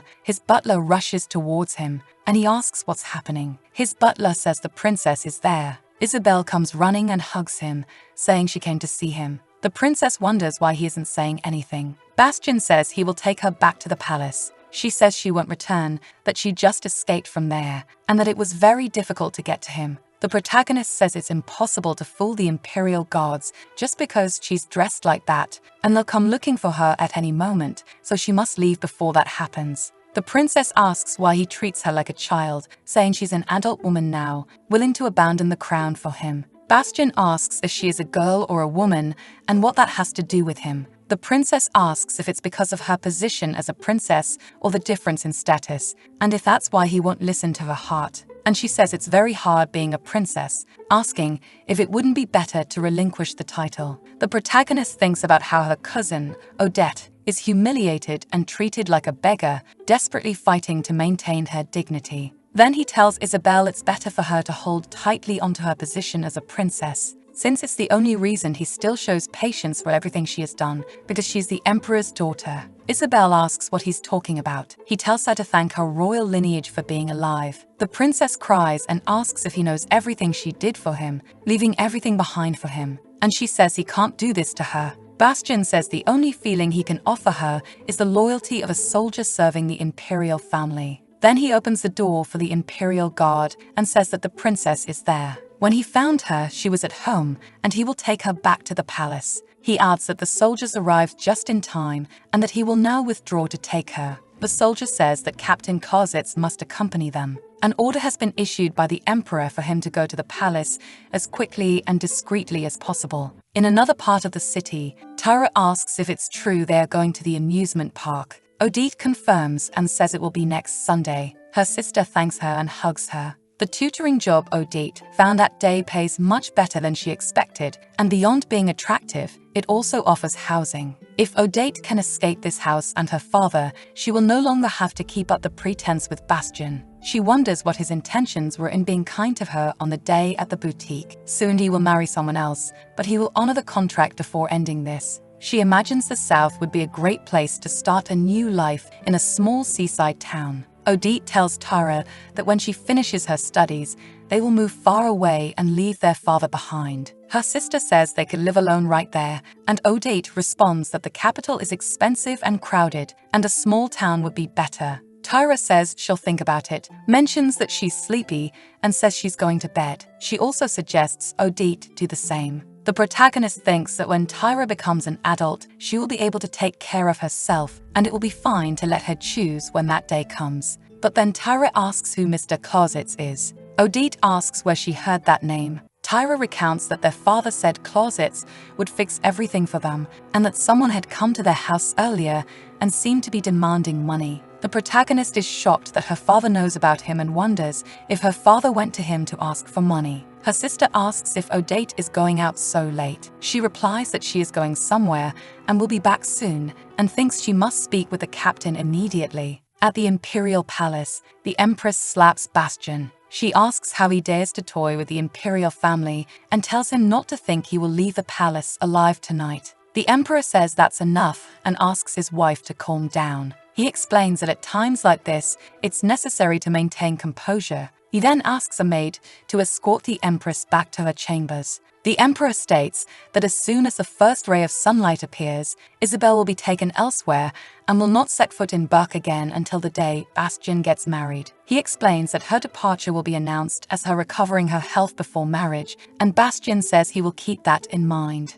The Emperor, however, thinks about how Isabel drugged her companion and fled disguised as a maid. However, no evidence could be found to accuse Bastian. Since the day of the ball, Bastian has been meeting with various people. Today, he was with Odette, took her to a boutique, and gifted her several items. The Emperor knows Bastian frequently meets the daughter of the Duke of Ravia. Despite having a reputation as an opportunist courting both a noble's daughter and the niece of the Emperor of Berk, he has no involvement in the drama of Isabel's escape. The Emperor mentions the first princess of Berk, the daughter of Duke Ravia, and even Odette. He asks if there is another woman in Bastian's life he should know about and questions who exactly Bastian Closets is. Bastian replies that he is a servant of His Majesty and that any of his wishes is a command. The Emperor asks if Bastian will obey any command he gives, and the protagonist agrees. Isabel's father says this is fitting since Bastian is considered a hero of the Empire. But the Emperor thinks Bastian is not the type of person to blindly obey authority and order. However, looking into his eyes, he sees a beast capable of biting even its owner and wonders what kind of leash would tame him. Then he says that, whether he wants to or not, Bastian has stained the honor of the imperial family and his daughter, and that this is not just about a princess's marriage, but an event of great importance for the entire empire. Since the imperial marriage between the Crown Prince of Belov and Princess Isabel must happen, he asks if Bastian agrees with this. The protagonist says he shares the same desire for a successful military alliance with Belov. The Emperor states that Isabel's feelings for Bastian interfere with this crucial alliance, which represents the security of the Empire, and declares he will never forgive him. Bastian says he has already made plans to return to the battlefield, and if he wishes, he can start tomorrow. However, the Emperor asks if he really thinks this situation can be resolved so easily. To make things clear, the Emperor tells Bastian that he must marry immediately. On the cable car is Odette. When she arrives at Bastian's house, his butler informs her that they don't know when he will return. The butler asks if she wishes to leave a message, and Odette asks if they received a visit from Duke Dissen. She says she only wants to know about that. The butler then says that the Duke came without prior notice. On her way home, Odette thinks that must be why the captain suddenly mentioned her father. Since it wouldn't be impossible given his temperament, she wonders why, despite everything, Bastian gave her so many things and promised to meet her again. Worst of all, she is tired of acting. Having nothing more to say, these thoughts occur as she opens the door to the building where she lives. She wonders why Bastian didn't say anything to her. Odette asks what is going on, and a woman responds that they are fighting again. The woman tells her to hurry and do something about it, and Odette thinks that, on top of everything she's going through, her father and Tara are arguing again. Wishing to run away and forget her position, which feels like a collar restricting her breath, she wishes to go far away from there. The woman yells, asking if Odette is listening. As she climbs the stairs, the protagonist apologizes to the woman, asking for understanding one more time. When Odette is just a few steps away from opening the door, she sees her father taking the box of money she had saved with Tyra. Then her father slaps Tyra. With the door open, her half-sister pushes their father down the stairs. The money scatters on the ground, and he hits his head. Meanwhile, at the palace, the emperor says the empress's words were not empty and that if he wishes, Bastian will not leave alive. But it's not possible for the body of a hero to be found in the alley of a brothel, so he is being merciful, recognizing Bastian's past deeds, and declares that he must marry before the summer festival. The emperor says he thought of Odette as a potential wife, but at this point, it doesn't matter. If Bastian chooses to marry Sandrine, he won't hold it against him. However, he must remain married for 2 years, until Isabelle marries and has a child. Bastian points out that there are only 2 months left until the summer festival, and the time is short, but it's better than facing death. The emperor orders him to marry and show the world an impeccable couple so that the Prince of Beloved won't feel threatened upon discovering what happened between him and Isabelle. Bastian looks saddened, and the emperor asks why he looks that way, as he promised to obey all of his orders. As Bastian is about to speak, the emperor tells him that if he does this for 2 years, he will give Bastian anything he wants, whether it's a noble title or something else, and that this is his command. The emperor adds that it is time to reveal the truth about Bastian closets and discover where his loyalty truly lies. At the Rats Municipal Hospital, Tyra asks her sister if she will be arrested. Odette says their father won't remember anything. Since he was drunk and disoriented, he will think he tripped while stepping back. Odette reassures her that it was just an unfortunate incident, but Tyra says she's very scared. Even if he doesn't remember, someone could report her, and if anyone witnessed what happened, what then? Tyra says she could go to the police station and confess her crime, making the punishment less severe. She says she's terrified and feels like she's going to hell. Odette yells, saying that what her sister did was self-defense. She says she may not be religious, but there is a higher power called God, and he wouldn't condemn Tyra to eternal damnation for this. Even so, if someone has to go to hell, Odette says it will be her instead. She tells Tyra that she doesn't want her to be unhappy and asks her to promise to keep this a secret. Tyra apologizes while crying and hugs her sister. Odette thinks that if fulfilling her responsibility to her sister means going to hell, she is willing to do it. Elsewhere, Bastian is in his carriage, thinking that the remaining time until the summer festival is a month and a half. If he wants to celebrate the wedding ceremony with minimal formality, he will have to decide within 3 days. It's possible to obtain the emperor's favor in exchange for a 2-year mortgage on his life. He feels he has nothing to lose, as Sandrine will need 2 years before she can marry again. Currently, this is the most reasonable way to act, and afterward, they will each go their separate ways after the divorce, lasting only 2 years. Miss Clausitz will simply need to remain quiet like a garden plant, and when the time comes, she will receive a large sum and disappear. And if the pay is good, any woman would agree to this arrangement, except Odette. But no matter how much he thinks about it, it seems to be the best option. His butler asks if everything is all right. With no time to spare, it will be better to find her as soon as possible. He instructs Lovis to bring Odette to the mansion urgently and to be quick. Lovis mentions they had a guest that evening. As the person ordered, he kept the incident a secret and left Bastian a note. The note stated that, given the delay, they heard the news about Bastian's father showing disrespect toward him and offered sincere apologies, ensuring it would never happen again. Lovis hands him another letter, saying it's from Countess Trier, who left it in the morning, and suggests he read it before leaving. Bastian is surprised by the contents of the letter and says he will need to meet Odette in person. The letter from the Countess explains that Odette is facing a complicated situation and will have to leave for a considerable amount of time, so she is informing him on Odette's behalf. It also mentions that Duke Dissen is being treated at Rats Municipal Hospital after falling down the stairs, and they say he will be paralyzed from the waist down for the rest of his life. This is due to severe injuries, including fractures to the head and spine. On another day, while Odette is in her father's room, Thyra arrives and asks if she is all right, noticing she hasn't slept all night. Exhausted, the protagonist says she is fine. The woman then says she will take over from now on so Odette can rest. Odette sits on a bench outside and reflects on how she has taken care of her father her entire life. Not long ago, she secured a tutoring job and hoped to live a good life in a distant place, but it was all in vain, wishing she could disappear like a soap bubble. Bastian arrives as she places her hand on her face,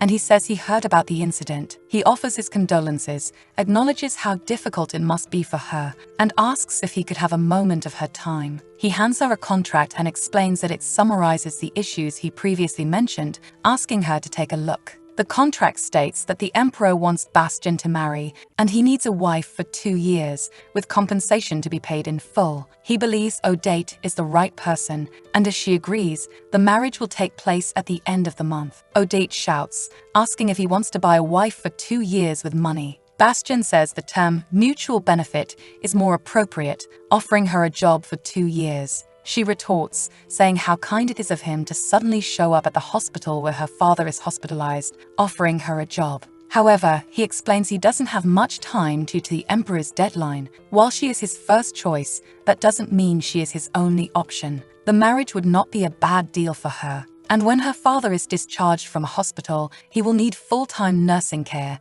and they live in a rented house on the outskirts of town. He asks if she plans to sacrifice her entire life for her father. He also doesn't believe she wishes to give or receive affection from him. Odette rationally considers that it's not a bad deal. After the marriage, they would live in the same house and appear to be a perfect couple, at least in public. If she signs the papers, her father will spend his days in a sanatorium under the best conditions, and Tara will attend a prestigious university, receiving a good education and the means to start a new life. 2 years married to him would change her life. Odette then asks if, after 2 years, when the contract expires, he plans to marry Countess Lennart. She mentions she didn't mean to interfere, but she got lost at the polo field and overheard their conversation. Bastian confirms this. Odette asks if delaying his plans and paying her a high price is part of the emperor's deal. She asks for time to think about it. Bastian responds that, as he already mentioned, he doesn't have much time,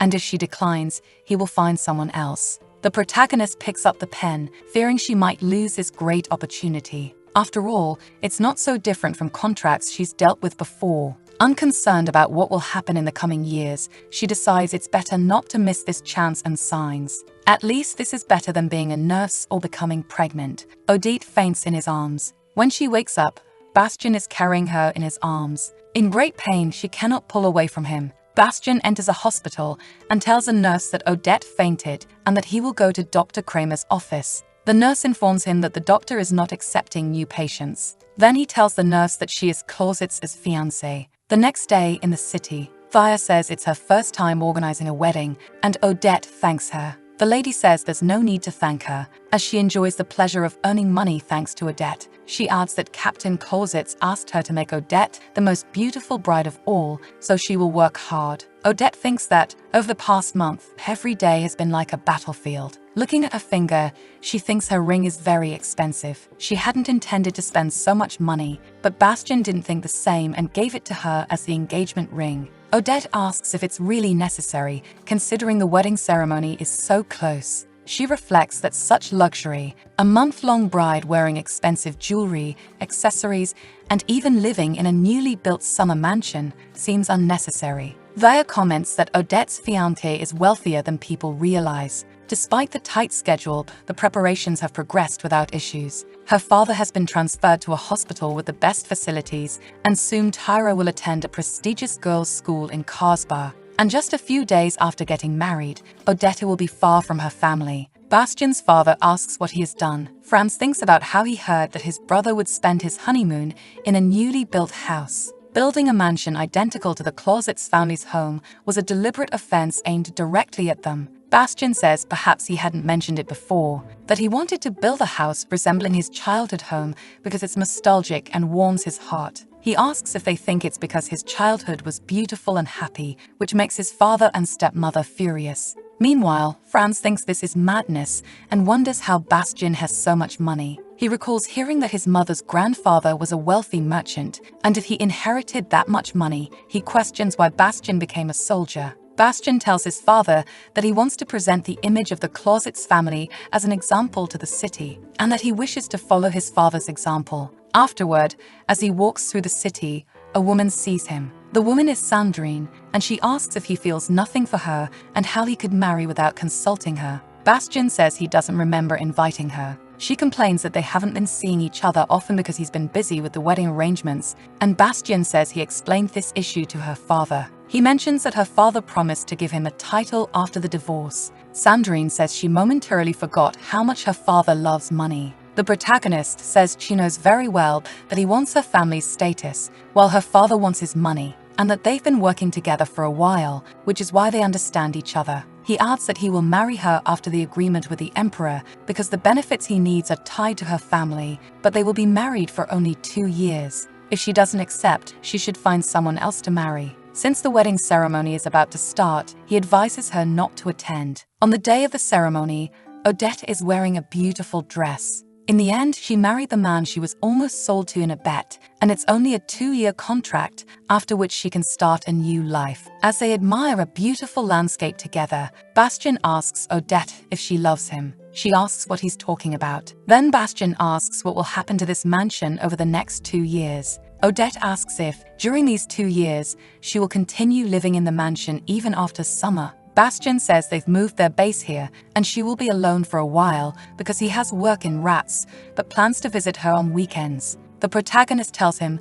not to worry about her and to inform her if he needs anything. He says she can do whatever she wants as long as it doesn't raise suspicion, and that neither her family nor his should visit the house. Odette recalls that Countess Thayer said Bastian's house resembles his father's and mentions that the mansion looks similar to her parents' home. Bastian says that sounds amusing and that one of the houses should be demolished. The wedding party begins, and one of the guests spies on the couple. The protagonist mentions that the party has started and asks Odette to smile. He tells her to pretend to be a happy bride until the end of the ball. Bastian tells her to hurry, but before leaving, Odette asks if she can ask him something. She inquires what the reason for the divorce will be after the 2 years, assuming no problems arise. Then Bastian asks how she would like it to be. She is surprised to have the option to choose and says she will think about it later. A maid combs Odette's hair. As soon as the marriage was announced, she was labeled as dishonorable. Odette asks which gender they prefer, male or female.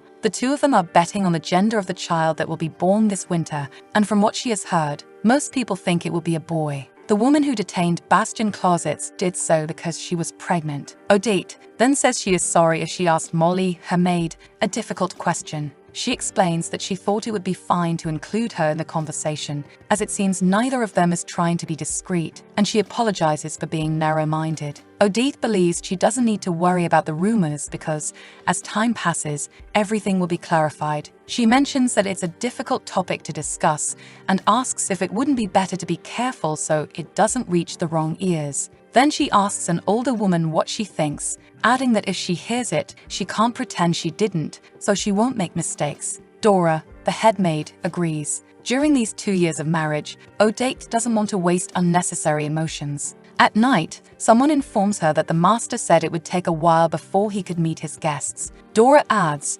asking if she needs anything else, and Odette says no, thanking her. The room is well decorated with beautiful and expensive things, and it is where she will stay from now on. Someone opens the door, and Odette wonders if the maid has returned. When she sees that it's Bastian, she asks what he's doing there. He replies by asking what the problem is with him entering his own room. Odette retorts that the contract stated they would only act as a couple in public. Bastian says there must have been a misunderstanding, and Odette says she thought they would have separate rooms and asks if he is going to break the contract on the very first day. He then walks toward her, grabs her, and pulls her close. Odette wonders what he is going to do. They briefly look at each other before Bastian asks her to follow him. Odette wonders why there is a separate passage in the room. He then shows her the room she will use. He explains that the maid assumed that, since it was their first night, they would share the same bed. Bastian says it is very important that she does not inform the staff about the contract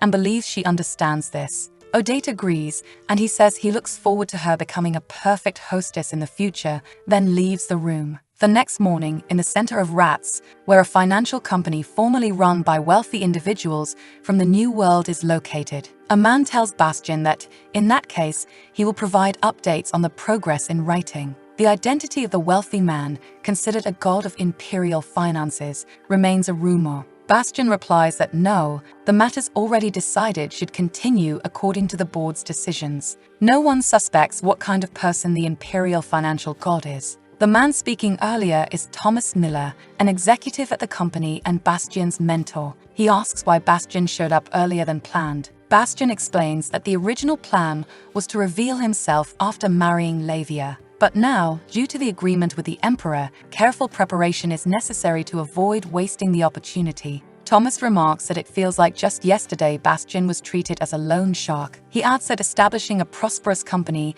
and gaining recognition has long been his maternal grandfather's wish, and he would be proud. Bastian says the director made a significant contribution to stabilizing the company, but there is still a long way to go. The status of aristocrats who cannot gather in the capital is declining rapidly, and the days of enjoying brilliant honors solely based on bloodline are coming to an end. Only goodwill and understanding will prevail in the new era, and the power to create a king for this new age undoubtedly exists there. At Bastian's house, the maids are going about their duties. Molly tells Odette to check the dinner menu one last time, adding that the seating arrangement has not changed. Since the day of the ceremony, each day has been filled with invitations and parties. Additionally, a hostess has much more to handle than one might imagine, including the costs of cleaning the mansion and managing the staff. Odette reviews the record and says it is correct. She has been so busy lately that she barely knows how to pass the time. Fortunately, time has flown quickly, given the 2-year contract,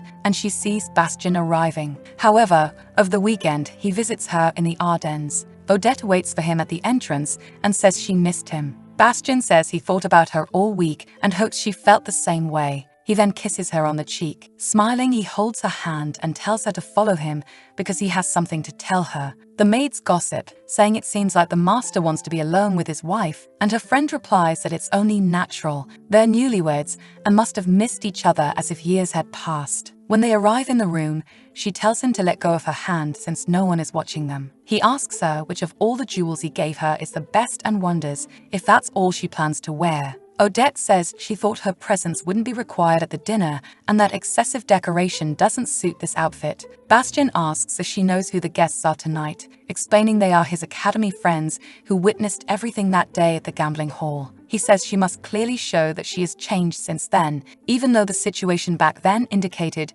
she was a daughter sold by her father. He also reminds her not to forget that she is now his wife. Bastian says he doesn't care about the nature of this marriage and emphasizes that Odette is his wife and all she needs to do is follow his words. For the next 2 years, he intends to make her the most beautiful woman in the empire. He tells her not to forget their agreement so that no one dares to find traces of a beggar's daughter in his wife. At another moment, Bastian meets Lucas, who explains he couldn't avoid it because Emma was unwell today. Lucas asks how they know each other and whether it will cause problems. He adds that since Sandrine didn't have any commitments for dinner, it was a complete coincidence. Sandrine asks if he minds her replacing Lucas's fiancé. Bastian tells her to do as she pleases. Later, Odette greets Sandrine. Sandrine looks at Odette's jewelry and thinks Bastian is excessive in showing off luxury. She can't believe it, considering he treated her like trash just a few months ago. Sandrine wonders if Odette seduced him. It's obvious to her that this is the way to devour a man's wealth, and she believes Bastian has fallen in love with Odette. At the dinner table, a woman says she sees Odette and comments that she looks even more beautiful. Eric remarks that Bastian is lucky to have found such a gorgeous wife. Bastian was a little worried, but everything seems fine. One of the servants informs Bastian that he has received a letter regarding an urgent matter. He excuses himself and leaves. As soon as he leaves, the atmosphere completely changes. Eric says he heard that Duke Dissen is gravely injured and asks how his health has been lately. Odette responds that her father has difficulty moving but is recovering quickly, thanking Eric for his concern. Eric remarks that this is good since, after all, thanks to Duke Dissen, Odette is enjoying luxury like this. He sarcastically adds that a father who gives such a grand gift as his daughter deserves to live a long life, but Lucas tells him to stop. Sandrine asks if something amusing happened tonight and tells them not to leave her out of the conversation, asking to hear what happened. Eric dismisses her, possibly trying to confuse her to hide what had just occurred. Odette states that her father used her as payment for an illegal gambling debt. She explains that he made the mistake of saying he would give his daughter as a form of payment, and the interested officers agreed. That night, she met her husband for the first time, along with the other officers, and Bastian won the round. She was sent back in the same manner that soldiers of honor would. She adds that this happened because the other officers agreed, and because of that, she thanks them for their kindness and proposes a toast to that day. Eric thinks he didn't expect her to land the first blow and that he can't think of a way to defend himself. Sandrine claps and says it's very romantic, adding that their first meeting must have made her fall in love. However, she asks if the name Mrs. Clausitz could have been different if no one had won that night. Odette thinks Sandrine appears too calm at first glance, maintaining a smile, which means she is truly hurt. Before Odette can say anything, Bastian places a hand on her shoulder and says, unfortunately, that wouldn't have happened. He says the outcome would have been the same, even if someone else had won, because Bastian would have taken Odette regardless. Almost kissing her, Bastian asks if that isn't true, then kisses her. Eric says it's pleasant to see this couple, and the woman next to him says it was romantic. Odette notices that Sandrine despises her, perhaps because she is only the pretend wife for 2 years. Someone comments that it must be a shame the newlyweds' home is far from rats, and Bastian responds that both prefer quiet places. And nothing happens because he comes frequently. In the presence of another man's wife, Sandrine treats Odette as if she were his mistress, yet he insists on keeping things as they are. After some time, Sandrine thanks them for the tour and says she wanted to see the mansion instead of having tea because tea is boring. However, she mentions there are several things that need to be adjusted by the lady of the house. Odette agrees, saying the interior decoration isn't complete because the building is newly constructed. While she is still speaking, Sandrine enters a room without asking permission. She remarks that she doesn't like modern trends and dislikes leaving things ambiguous. Despite that, she says the ridiculously expensive painting could be replaced with a colorful landscape. Additionally, she suggests that the top of the fireplace would look better decorated with a mirror instead of a painting, and that the chandeliers and clock don't match anything in the room. She claims there is no refinement in Berg's objects and, as Odette lives there, she should know what she's talking about. Odette tells her to be careful with her manners. Sandrine says she will do so as much as possible in public, but doesn't want Bastian to be mocked because of her. However, it will be different when they are alone, as she isn't foolish enough to be courteous to a 2-year attendant. She asks if Odette thought the contract was just between her and Bastian. Sandrine also says Odette acts like a wife and should consider the nature of their special relationship. Since Bastian is taking advantage of her, and as a young man, he requires that kind of joy. But it would be better if Odette doesn't become pregnant, as she is the only one Sandrine can tolerate. At night, Odette combs her hair and thinks that in 2 years, the house will belong to Sandrine. Since she wasn't discreet in her demands, that the house reflects her tastes and was rude enough to threaten her without understanding the situation. And no matter how much Odette tries to explain, Sandrine sees her as a mistress, though that was never her intention. Bastian knocks on the door, and Odette tells him to come in. He is surprised when he sees her attire and turns his face away. Odette notices in the mirror that her nightgown is too revealing. In another instance, Franz apologizes but asks if he may know why Odette wants to buy that painting. She responds by saying it's because it is a beautiful piece of work. Franz remarks that people often criticize the artist for his use of scattered colors, even though they don't understand art. She replies that it might be true from a traditional perspective, but standards of beauty vary from person to person. Franz then asks what she specifically likes about the painting. Odette says the painting reflects air and light as if it were a dream. Even if the presentation and theme aren't clear, dreams are inherently vague. That's what makes it beautiful. She asks if Mr. Linzer feels the same. Franz agrees it is a particularly fascinating piece, sharing her opinion, so there's no need to worry. Odette remarks that Linzer and Franz seem close, and he says Franz is famous for collecting art. Possessing great knowledge of art, he can sometimes be a bit careless, but he isn't malicious. Franz tells Odette to just buy the painting. He believes that one day the painting will be recognized and says he trusts Odate's judgment. She asks if he hadn't already decided that. He responds that he can make a concession as long as she acknowledges the painting's value. Instead, he asks if she could spare some time to have a cup of tea, adding that he'd be happy to assist her in building her art collection. From a distance, Bastien sees Franz and Odate. For his brother, who loves art, that place is sacred ground. Then he notices Franz taking a piece of paper from his jacket and handing it to Odate. In another setting, Odate is seated, enjoying some rare free time. Someone greets her and asks if they may sit with her. Odate apologizes, saying that seat belongs to her husband. She then realizes it's Bastien who takes the chair. She asks why he came there, and he replies that he had an appointment nearby and saw her on his way. He asks why it seems he wasn't informed she was going to Rats, and if that's true. Odate answers that she didn't think it necessary to report separately, and Bastien asks why she is there. She says the interior decorator asked her to choose some paintings to hang on the walls, and that Bastien told her he wouldn't return to the mansion this week, so she decided to go alone. Bastien asks if that's all. She remembers his terrible relationship with his relatives and wonders if it will be okay to mention Franz's name. Her half-brother gave her the contact of a merchant who sells the finest decorations in Pelia, hoping it would be helpful for her. She wonders how she will explain having talked to Franz, knowing she'll end up having to mention Sandrine as well. Sandrine's demands,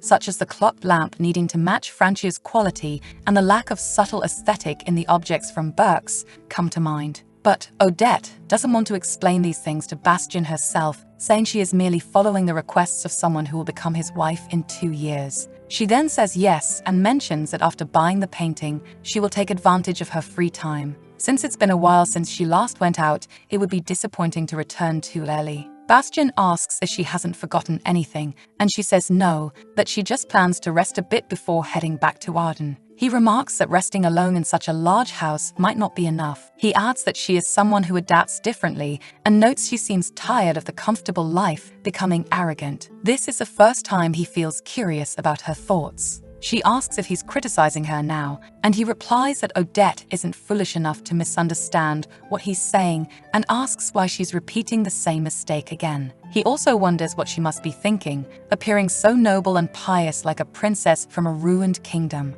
Odette asks if going out once was such a grave mistake that it warrants being spoken to this way, adding that he broke the promise of the princess, forcing her to adjust her schedule to accommodate it. Bastien realizes that the woman forcing a smile for him won't answer his questions, no matter how much he asks. He then asks if she thinks they are in the same position, reminding her that he is both her husband and her employer. He warns her not to forget this for even a moment and wonders, after all he has done for her, what he truly means to her. The next morning, Bastien and Odette are in the car, surrounded by a beautiful forest. She asks if they are on the right path, and he simply nods. Odette recalls the previous night, and he told her he is both her husband and her employer, urging her not to forget it for even a moment. Since that day, Bastien has become strangely uncooperative. She reflects that, as her employer, he should act accordingly. After all, Odette thinks that since she accepted the contract, she must accept these things.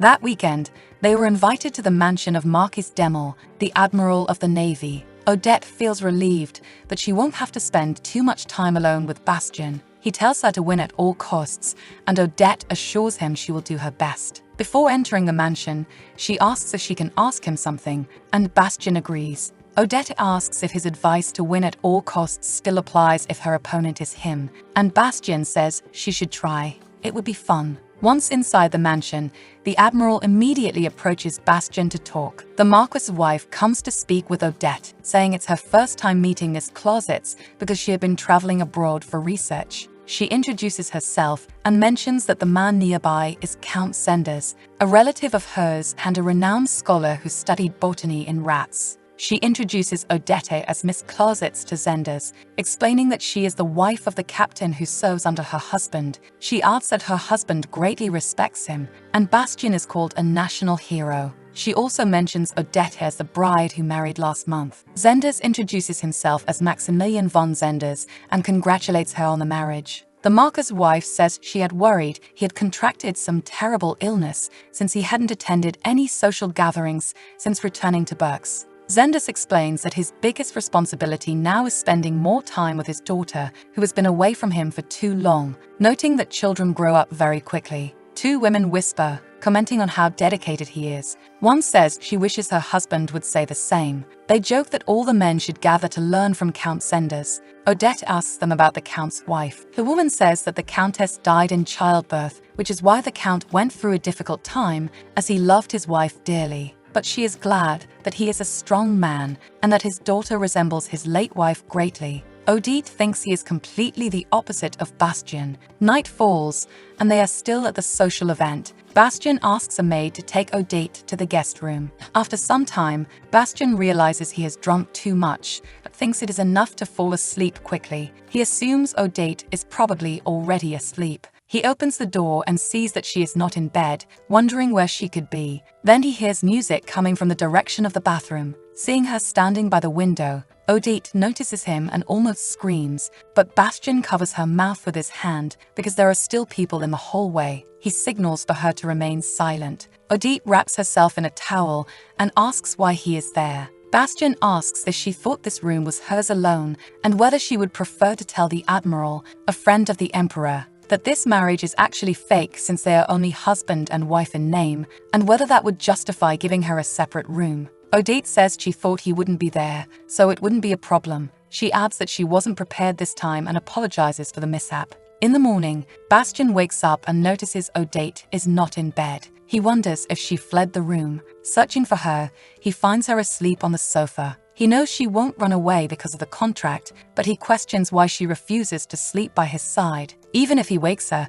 she probably won't listen to him. Lifting her into his arms, Odette wakes up, and he tells her it is still early and she can continue sleeping. Odette asks him to let her go, but before doing so, Bastien places her back on the bed. Telling her to understand her place, he leans over her. Odette asks what he is doing now. Bastien loosens part of his robe and says she should guess what he is going to do. She protests, saying that this was not part of the contract, and he kisses her. Odette reflects that they have kissed several times because they must appear like a couple in front of others. Odette asks why he is doing this suddenly, and Bastien replies that it is because he is her husband. She retorts that the clause states this marriage isn't real. Bastien remarks that the guests might overhear her since she is speaking loudly, as it is time for them to wake up. He continues to kiss her. Out of control, she hears the footsteps of people waking up in the hallway. Remembering Bastien's words that winning at all costs is the dignity of the closet's family, she asks for his help, saying she hates this. Bastien grabs his robe and moves away from her, saying that she won this time. Someone asks if everyone is heading to the fishing valley now. Odette says she will look after Zenda's daughter and that they shouldn't worry about her. He thanks her. His daughter's name is Olma. Odette avoids looking at Bastien out of shyness about what happened earlier. Zendas tells Bastien that he has inadvertently caused many problems and that his daughter is shy but seems to like Mrs. Closets. After walking for a while, Zendas mentions that the path to the fishing spot is longer than he thought and feels he needs to rest. Earlier, someone asked Bastien to assist Count Zendas because he has asthma. Bastien wonders aloud if it wouldn't be better for Zendas not to walk. The Admiral says his symptoms aren't severe, but he came for an important purpose and won't give up easily. The protagonist asks if he has a purpose beyond fishing. The Admiral says he heard there is a rare plant in the nearby mountains and wants to obtain a sample. He adds that Zendas is a good person but dull and advises Bastien not to carry him unless Zendas explicitly asks for it. Recalling these words, Bastien suggests sharing the load with Zendas. The Count declines, saying it's enough just to have him as a companion. Zendas shouts when he sees Bastien about to step on a flower. He says that no matter how much he searched, he couldn't find that flower. Bastien asks if this is the flower he was looking for. Zendas replies no, but it holds the same value. Bastien begins to think of Odette because the place reminds him of her. He reflects that after the 2 years of the contract pass, she will marry again and have a man who resembles her. By the river at dusk, Odette reflects that it was Bastien who always insisted on the contract, telling her to do her best, and that their relationship is nothing more than a business arrangement. She wonders why he broke his promise that morning. Odette recalls what Sandrine said, that a man needs this kind of pleasure. She wonders if, after everything, this is how Bastien sees her. She picks up a small stone and throws it into the river,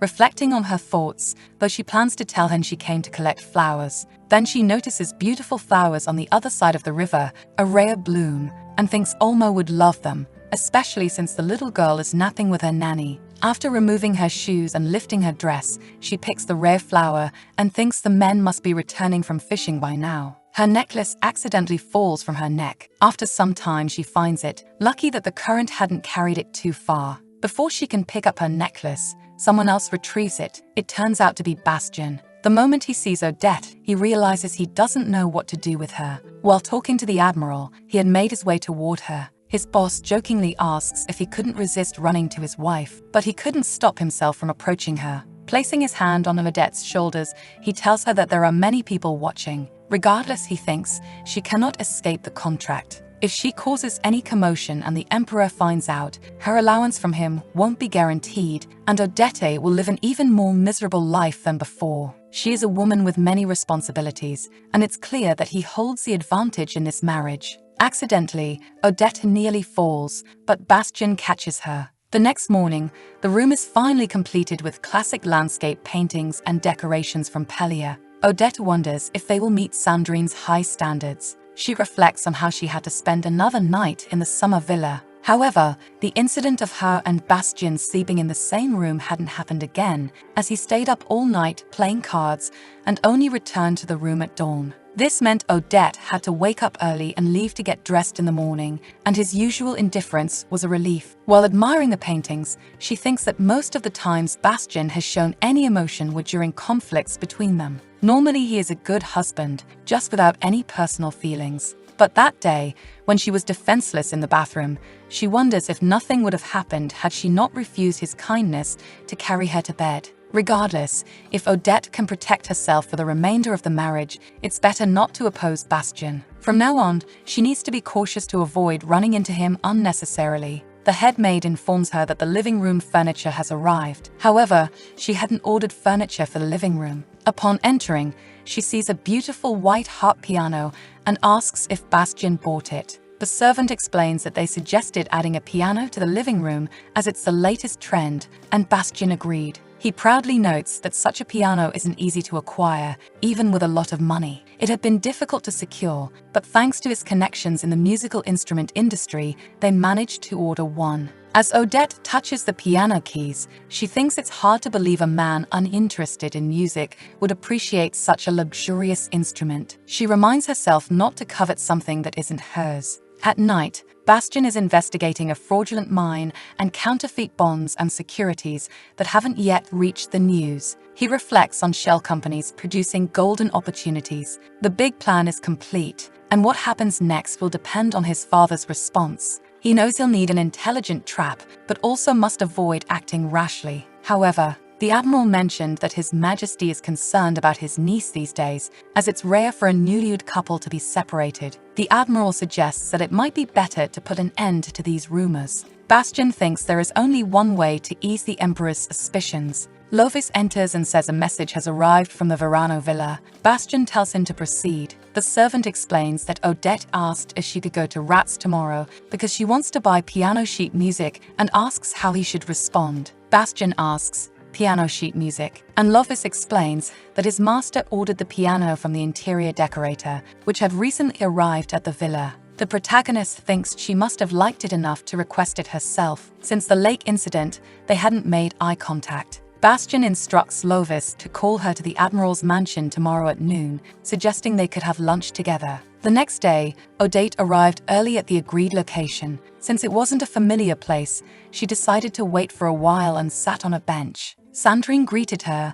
and asked if she was waiting for someone from the Admiral's circle. The protagonist wished her good morning and said she had an appointment for lunch. Sandrine suggested they go together, as she also needed to meet someone from the Admiral's circle. Odette replied that she wouldn't wait there because it was the location of her meeting, and she wished the Countess a good day. Sandrine expressed surprise, saying she didn't expect someone from the imperial bloodline of Burke's palace to be so rude. She then asked since when Burke's skies allowed the wife of an officer to disrespect a countess. Odette acknowledged that she was indeed the wife of Captain Bastian Clausewitz, and Sandrine Lennart was a countess, admitting it was a great lack of respect. However, she added that their relationship was somewhat different. From Sandrine's words and actions, it seemed she didn't consider Odette to be Bastian's wife, as if the countess was dreaming that this position was already hers. Sandrine shouted, asking what in the world Odette was implying. Odette calmly said that she was pointing out she was a lady of royal blood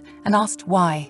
Then, she should bow her head before her. She urged Sandrine to be clear about what she wanted. If Sandrine wanted her to act as the wife of an officer, she would, and she also apologized for her lack of respect toward a lady of high position. But she stated that if Sandrine continued acting as Mrs. Clausewitz in front of her, she should get used to this type of treatment. Countess Lennart. She asked Sandrine what she thought if Odette should stand up and apologize. Sandrine replied as she was saddened by her attitude and suggested she not bother, stand up, and enjoy her reading. Odette thanked her for her understanding and continued reading her book. Before leaving, Sandrine remarked that she hoped the book Odette was reading was interesting since her wait might be longer than expected. However, before she could leave, Lucas called out to Sandrine, announcing that Bastian was in danger. She asked what had happened to him. Lucas explained that he had received an urgent call from the Imperial Palace, stating there was an important matter to discuss regarding the Belov delegation's impression at the Naval Festival,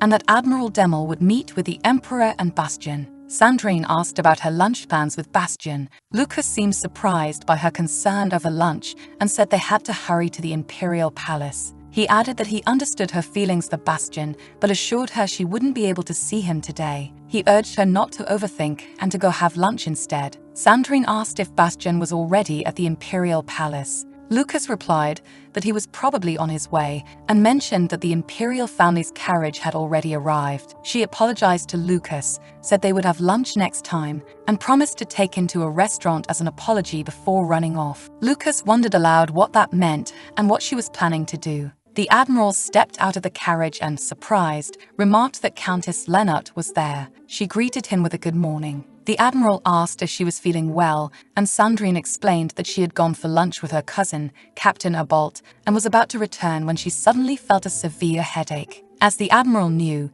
she often felt this way because of her many concerns. The Admiral, still surprised, invited her into the carriage. He explained that since they were short on time, it would be difficult to take her home, but as her estate was on the way to the Imperial Palace, they would drop her off as close as possible. Sandrine thanked him and said he was very kind. While in the carriage, Bastian thought about the note he had asked the messenger to deliver to her as quickly as possible. He believed she would soon understand the situation. He reflected that Odette had only come to Rats to buy sheet music in the first place and likely had no other intentions. Still, he wished the situation would end quickly. The Emperor's order and his promise to Odette didn't require any deliberation over which should take priority. His 2-year wife could not be his priority. A woman without possessions, who had nothing to offer him, made no sense to prioritize. As to her, he was nothing more than a contract, just that. While in the carriage, Bastian saw her sitting on a bench,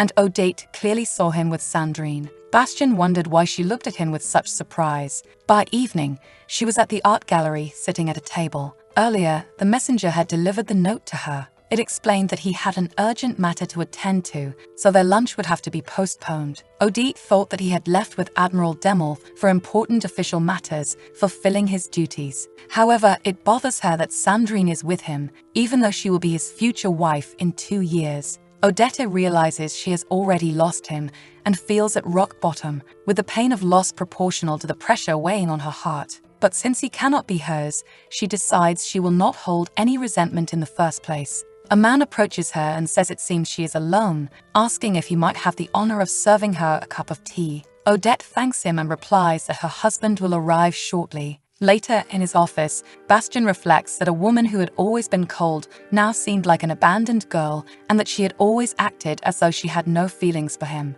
Bastian tells the director that they need to move things along more quickly. The director asks if there is a reason for this. The protagonist then explains that next week he plans to fully move into the house where his wife is and says he should join her. Bastian mentions that there was an urgent call from the palace today, reporting that Prince Belfort is at the Naval Festival. If it really is Prince Belfort, he is Isabella's fiancé, and while the official reason for his visit might be to inspect some diplomats, Bastian suspects he wants to confirm the rumors about him and Odette. Because of this, His Majesty the Emperor expects Odette and Bastian to behave as the perfect couple. Therefore, the decision is not to rush the marriage proceedings. It is true they still have plenty of time, but it is something they will have to address eventually. At the very least, if Bastian gains the Emperor's favor, it will also benefit Odette. The director says he understands, adding that newlyweds should not be separated, and he suggests bringing Odette to the Closet's house so they can live together,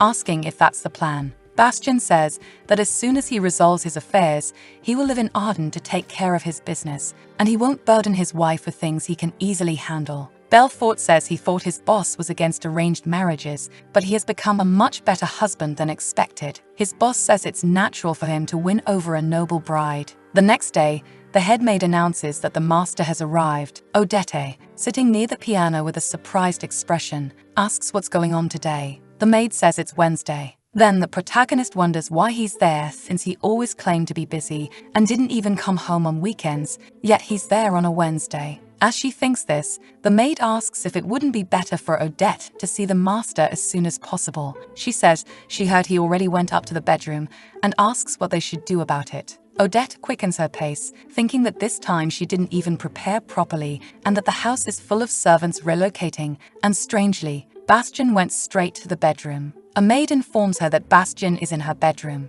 The protagonist doesn't know why he went to her room, and considering that he always behaved as a polite guest, his sudden change is perplexing. It's as if he's declaring himself the master of this house. At night, Bastian looks at himself in the mirror, noticing his dark circles, and wonders when was the last time he had a good night's sleep, because it's been a continuous cycle of invigorating naps, barely staying conscious, and sleeping on the sofa before returning to work. But now he can rest, as he has prepared the bait carefully, and now the only thing left to do is wait for his father to take it. The preparations for the festival and the Navy parade are in their final stages. Odette knocks on the door, and he tells her to come in, thinking that the only thing left to do is act like a newlywed couple enjoying a sweet honeymoon. Then Odette asks if he has something to say to her. Bastian says he doesn't. She asks why he's there, and Bastian says he's there to sleep. This surprises Odette, who asks if that means they'll sleep in the same bed. Approaching the bed, Bastian asks why she's asking when she already knows the answer.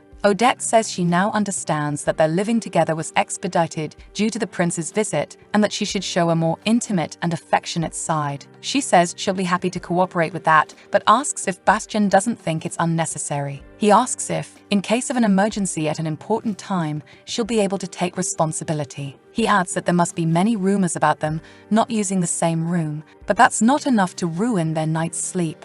Odette says formal couples should sleep in separate beds. Bastian says he doesn't know that because he's a mere bastard, and after all, what could the son of a scrap collector know about it? Odette says she didn't mean it like that and moves closer to the bed. He tells her to leave it for tomorrow because he can't listen to her right now, saying he'll respond tomorrow. Then Odette touches his shoulder and realizes he has fallen asleep. Franz's mother looks out the window toward Bastian's mansion. She says it's unbearable and wonders how much longer she'll live like this. She's furious about the situation. She thinks about Bastian, who is using the daughter of a humble duke merely to make connections, and wonders if he intends to marry Duke Felia's daughter, who resembles a snake. Franz says that no matter how problematic his brother is, he wouldn't dare do that to the Emperor's niece. His mother yells back that Odette may be the Emperor's niece, but Bastian remains a powerless weakling. But even so, there is no reason to keep her around, and besides, he is Jeff's son,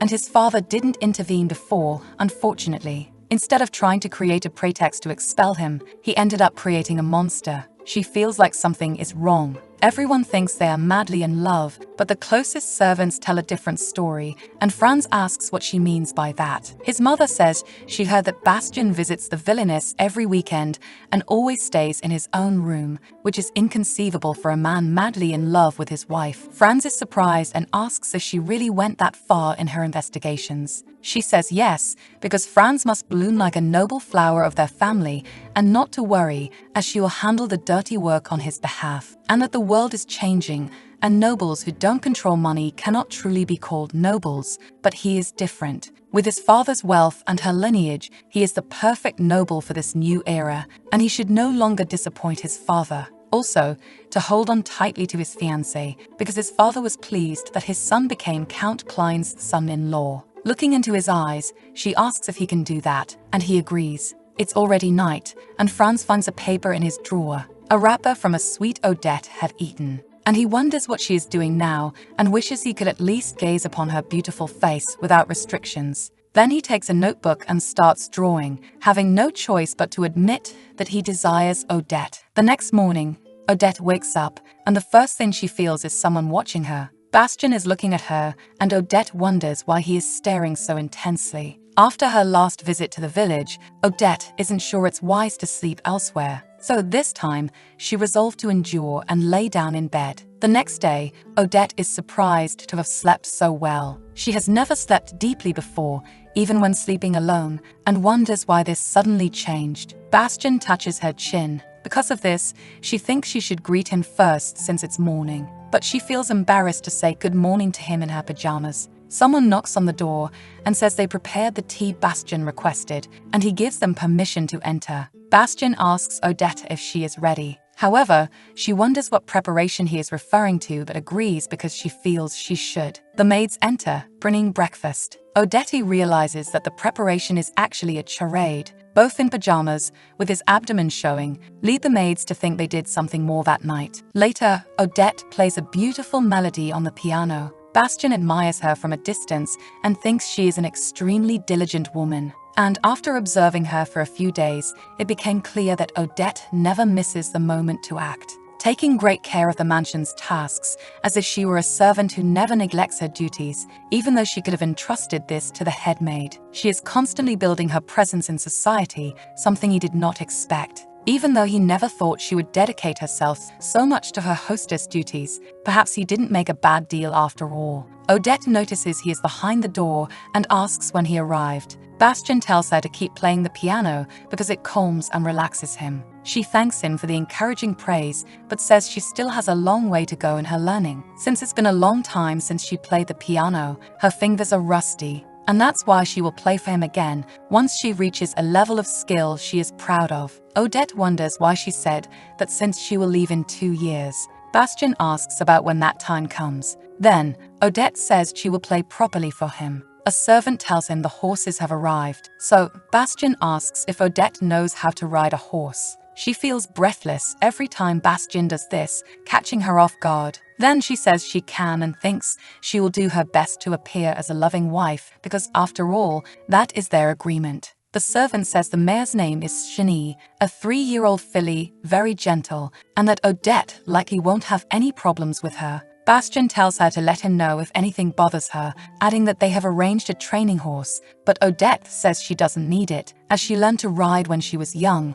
though she might be a bit rusty. He asks how long it's been since she last rode a horse. Odette responds that it's been 6 years. The protagonist asks if there isn't a female saddle available and if she will be fine. Odette says yes, because she used her father's saddle before, even though her mother disapproved, but she preferred it that way. For now, she will give it a try. Bastian admires her and thinks he didn't know she was so skilled at horseback riding, and despite living in exile, she is still a talented princess. When Princess Helena was expelled from the royal family, Bastian heard that she managed to secure a significant amount by selling her jewelry, and he also heard that her foreign relatives were quite generous. And if it weren't for the beggar duke's scheme, Odette could have lived as a noble. If that were the case, Odette wouldn't be facing as many problems as she is now. Bastian says he thinks it's time to go to the forest and asks what she thinks, mentioning that she can ride as much as she wants there. Odette says she still doesn't feel ready. However, Bastian says he will accompany her. Then, Odette smiles at him. It's the first time she has smiled at him without pretense. At the mansion, a maid asks if he shared the bed with Odette. Another says that he kissed her in front of everyone today. Another mentions that it seems the rumors about them marrying due to pregnancy are false and that they had relationship issues. Another maid asks if this means he loves her. The first one asks what other reason could there be. Another wonders if the master deeply loves the madame. The head maid tells Molly that if she intends to work there, she should cater to Bastien's preferences. Molly says she has already fallen out of favor with the madame and asks what she should do now. Then the head maid says the madame won't dwell on the events of that day, so she shouldn't worry unnecessarily and that everyone should prepare lunch now. Molly thinks she never expected the master to truly give his heart to the madame and that it won't work, and she must tell him the truth. At night, Odette brushes her hair while wishing Bastien would go to sleep soon. Meanwhile, he wonders how long she will keep brushing her hair, and if he doesn't go to bed first, she'll brush her hair all night. Having no choice, he lies down. Odette turns off the lamp and thinks he must be asleep now, and she waited until she was sure he was asleep. When he turns over and looks at her, then she speaks loudly, almost yelling, asking if he's been pretending to sleep all this time. He asks if she can't sleep. She feels relieved because it seems he won't cross any boundaries like the last time, and she's so tired, yet she can't sleep. But, speaking of which, she thanks him for today. Because of Bastien, she had a lot of fun riding a horse for the first time in a long while. It also brought back childhood memories. Bastien asks why, and if she wishes to return to that time. Odette says she doesn't know. Besides, it's a meaningless, hypothetical question. And touching on the topic of the garden party they decided on for this weekend, she asks if she can invite Mr. Xanders. Bastien asks if it's Mr. Xanders, the botanist. Odette says yes, and he has a house in Arden, and just received a message that they arrived there last week and mentioned they'd like to have dinner with them someday. Bastien asks what's the point of adding another name that wasn't on the original guest list. Odette says that the Xanders family is a prestigious one, has never lost its place in the imperial nobility's yearbook, and building a relationship with them would be a great social benefit. The protagonist wonders who is helping whom in the first place. Then he tells her to do as she wishes, as it's the hostess's job. She continues talking about her seating preferences in her opinion, until she eventually falls asleep, and Bastien admires her, wondering what her life will be like after the marriage ends. Being an intelligent and honest woman, once her financial problems and issues with her father are resolved, she'll live a more stable life than anyone else. Perhaps even marrying and starting a new family, for example, becoming the next Countess Xanders. That life will suit her. But she tends to trust people too easily and is better off than when she used to put up her thorns. He strokes her hair and leaves the bed, moving to an armchair, thinking he must be losing his mind for desiring her. The next day, at a hospital, the beggar Duke wakes up and thinks there's no way this was a dream. He asks the nurse to wake him up immediately. The nurse props him up against the headboard of the bed, and now he remembers what that woman did. He knows it wasn't an accident, but wonders why everyone kept silent. But she couldn't have done something like that without an accomplice. He recalls Bastien, the bastard who married Odette, the grandson of a smuggler with an accent, and suspects he must have helped her. The nurse asks if it was just a nightmare and whether she should give him some sedatives. The beggar Duke says, how dare they conspire while they live in luxury, and orders the nurse to bring him a pen and paper right away. At the mansion, the table was set to match the garden's scenery, and the food was appropriate for the season. The seating arrangement considered both the season and the guests' needs. The Countess says there's nothing to criticize today, and that everything is truly splendid. She adds that Odette has become a real lady now. Odette responds, asking if the Countess doesn't remember how much she used to pester her with questions, wondering why she wouldn't know anything. The Countess replies that achieving such results with just a few pieces of advice is a truly commendable talent. After all, royal blood speaks volumes, since Odette is the daughter of a princess. Odette wonders if her lineage determines everything. She asks herself if half of her resembles her father. He has been sending hate-filled letters from a hospital, accusing her of defying his wishes and going through with a marriage he opposes, staining the family's name. Odette does not intend to confront her father directly, deciding not to read his letters anymore. Although she doesn't regret the choice she made to abandon Tyra, her sister, she can't rid herself of the deep guilt that lingers in her heart. But someday she'll have to visit her father. The Countess greets Xanders and asks what he thinks about letting his daughter walk on her own, and he says she's still a baby and asks the Countess to be a bit more lenient. Xanders tells Odette he took a look at the garden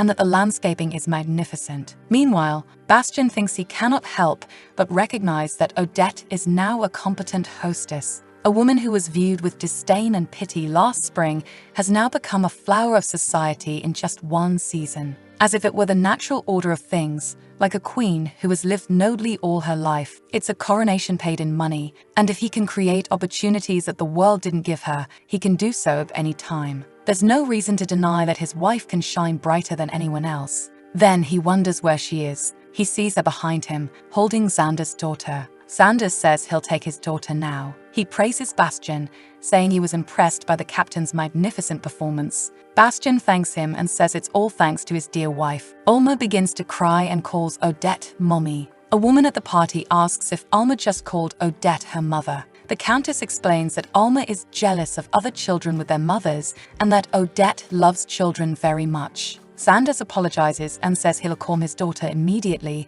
then exits the scene. Because of this, the Countess tells Bastian to be patient, as Alma is just a child. A man at the party says nearby that Alma must have her reasons for acting that way, especially since Maximin's wife resembled Odette. And come to think of it, Alma also looks like her mother. His wife reprimands him, and he says he hasn't drunk much today. His wife replies that he can't just talk like that. The Countess suggests that the Closets couple should have a child soon, as if they love other people's children so much, they should have their own. She asks Odette if it isn't time. Bastian says that, without a doubt, Odette will be a wonderful mother who loves her children, and that he wishes their daughter would look like her. Then he asks for her preference. She thinks they must remain faithful to what they need to do until the end, and says that in any case, that sounds very good. At night, the fireworks show in the distance. Odette asks Bastian if this means today's party was a success and notes that the Countess praised it too. All the guests are having fun and enjoying the party satisfactorily. Odette doesn't wish to cause a scene, but since she worked so hard for the party, she would like to feel recognized for her efforts and kisses Bastian, and she wonders why she has this need to be validated by him. Bastian asks, what if the reason for their divorce is adultery? He thinks it might have been because of before, when she was with Maximin and their daughter Alma. Since then, Bastian has felt completely different from himself and suddenly had this thought, wanting to know Odette's true feelings. For this reason he asks, what if the reason for their divorce is adultery? Because as their marriage has been so tumultuous that it even caused a stir in society, he wonders if adultery wouldn't be the perfect excuse for a peaceful divorce. Bastian wonders what answer she will give, and Odette asks if he really wants a scandal. She says that if he desires it, so be it, and when the time comes, she will also find an appropriate partner. In the bedroom, the two are in bed, and Bastian watches her sleeping. He finds her too tired for just a kiss and couldn't do it properly, and as she decides, she can do whatever she wants. The truth is, he is mesmerized by her beauty. Bastian remembers the Countess saying they should have a child soon because if they love other people's children so much, imagine how much they will love their own. But he cannot have children with Odette. He learned this by observing his father, who suffers because he cannot help sowing seeds of unrest. The next day, the head maid sees Molly through the window, always doing as she pleases in the garden. Whenever she feels like it, she indulges in laziness. At Jeff Closetz's mansion, his wife picks up a report stating that Bastian, to show off, has begun sharing the same bed as his wife, and that it's not typical of him to be so meticulous. Molly says it's clear the two are in love, and as she read everything, she should agree, and that she witnessed affectionate gestures between them with her own eyes. The woman thinks it was just a ploy to gain the Emperor's favor, and wonders if Bastian really loves Odette, saying it was right to accept him on Nancy's recommendation, and that her nephew is very intelligent. Then the maid says he's been intelligent since childhood, and assures that he's a great help to the Modane if kept around. The head maid asks how they can keep the other maid when she's already a familiar face as the Modane's servant. Mrs. Closet says that doesn't mean she has to be hired as a servant and that they should think of a solution. She recalls that Bastian has never been normal since he was young, and that, even after witnessing his mother's death, the quietness in his eyes is chilling. He endured those difficult years. No matter how much she pushed him to the limit, Bastian became even stronger, which is terrifying. She thinks that on the day Sophia, Bastian's mother, died, even knowing she would face the consequences, she should have gotten rid of him. She spared him for the honor of the family, and he dares to seek revenge instead of showing gratitude. And she cannot stand idly by watching this happen. She calls Molly and wonders if Bastian really loves Odetta, instructing her to focus on what draws Bastian's wife's attention from now on. Perhaps she can make friends with her, as there is no better leash than that. At Bastian's mansion,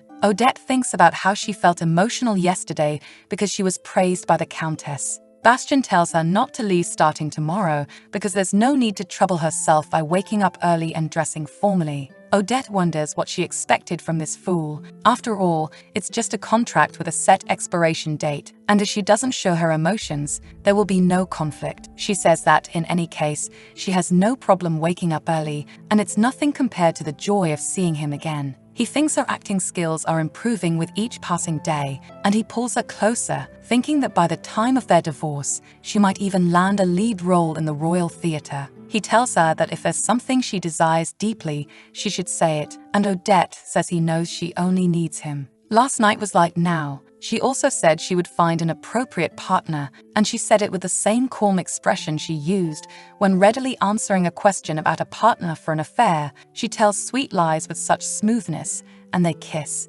Bastian pulls her closer, and she feels he is rougher than usual, unable to even catch her breath. He tells her they will have dinner together by 8 o'clock at the latest. Odette holds his hand and says loudly that there's no need to make such an effort, and that, of course, she will be with him, but she doesn't want to burden him. Then he says not to worry about it, as today isn't a very busy day. Later, Odette rides through the forest and sees a shadow, immediately stopping the horse. To her surprise, it's a little puppy. She gets off the horse and asks where he came from and whether he might have lost his owner. But before she can get close enough to him, his mother arrives and stands in front of him. Odette apologizes to the puppy's mother. The mother picks up her puppy and runs into the flowers. Odette wonders where that doll came from, and although it looked a bit messy, it seemed to be of a very fine breed. After some time, Odette realizes it's getting late, and if she doesn't rush back, she won't have time to get ready to receive the guests. She wonders what Bastian would say if they found out she welcomed the guests in riding attire. She remembers Bastian saying the reasons for their divorce would be adultery,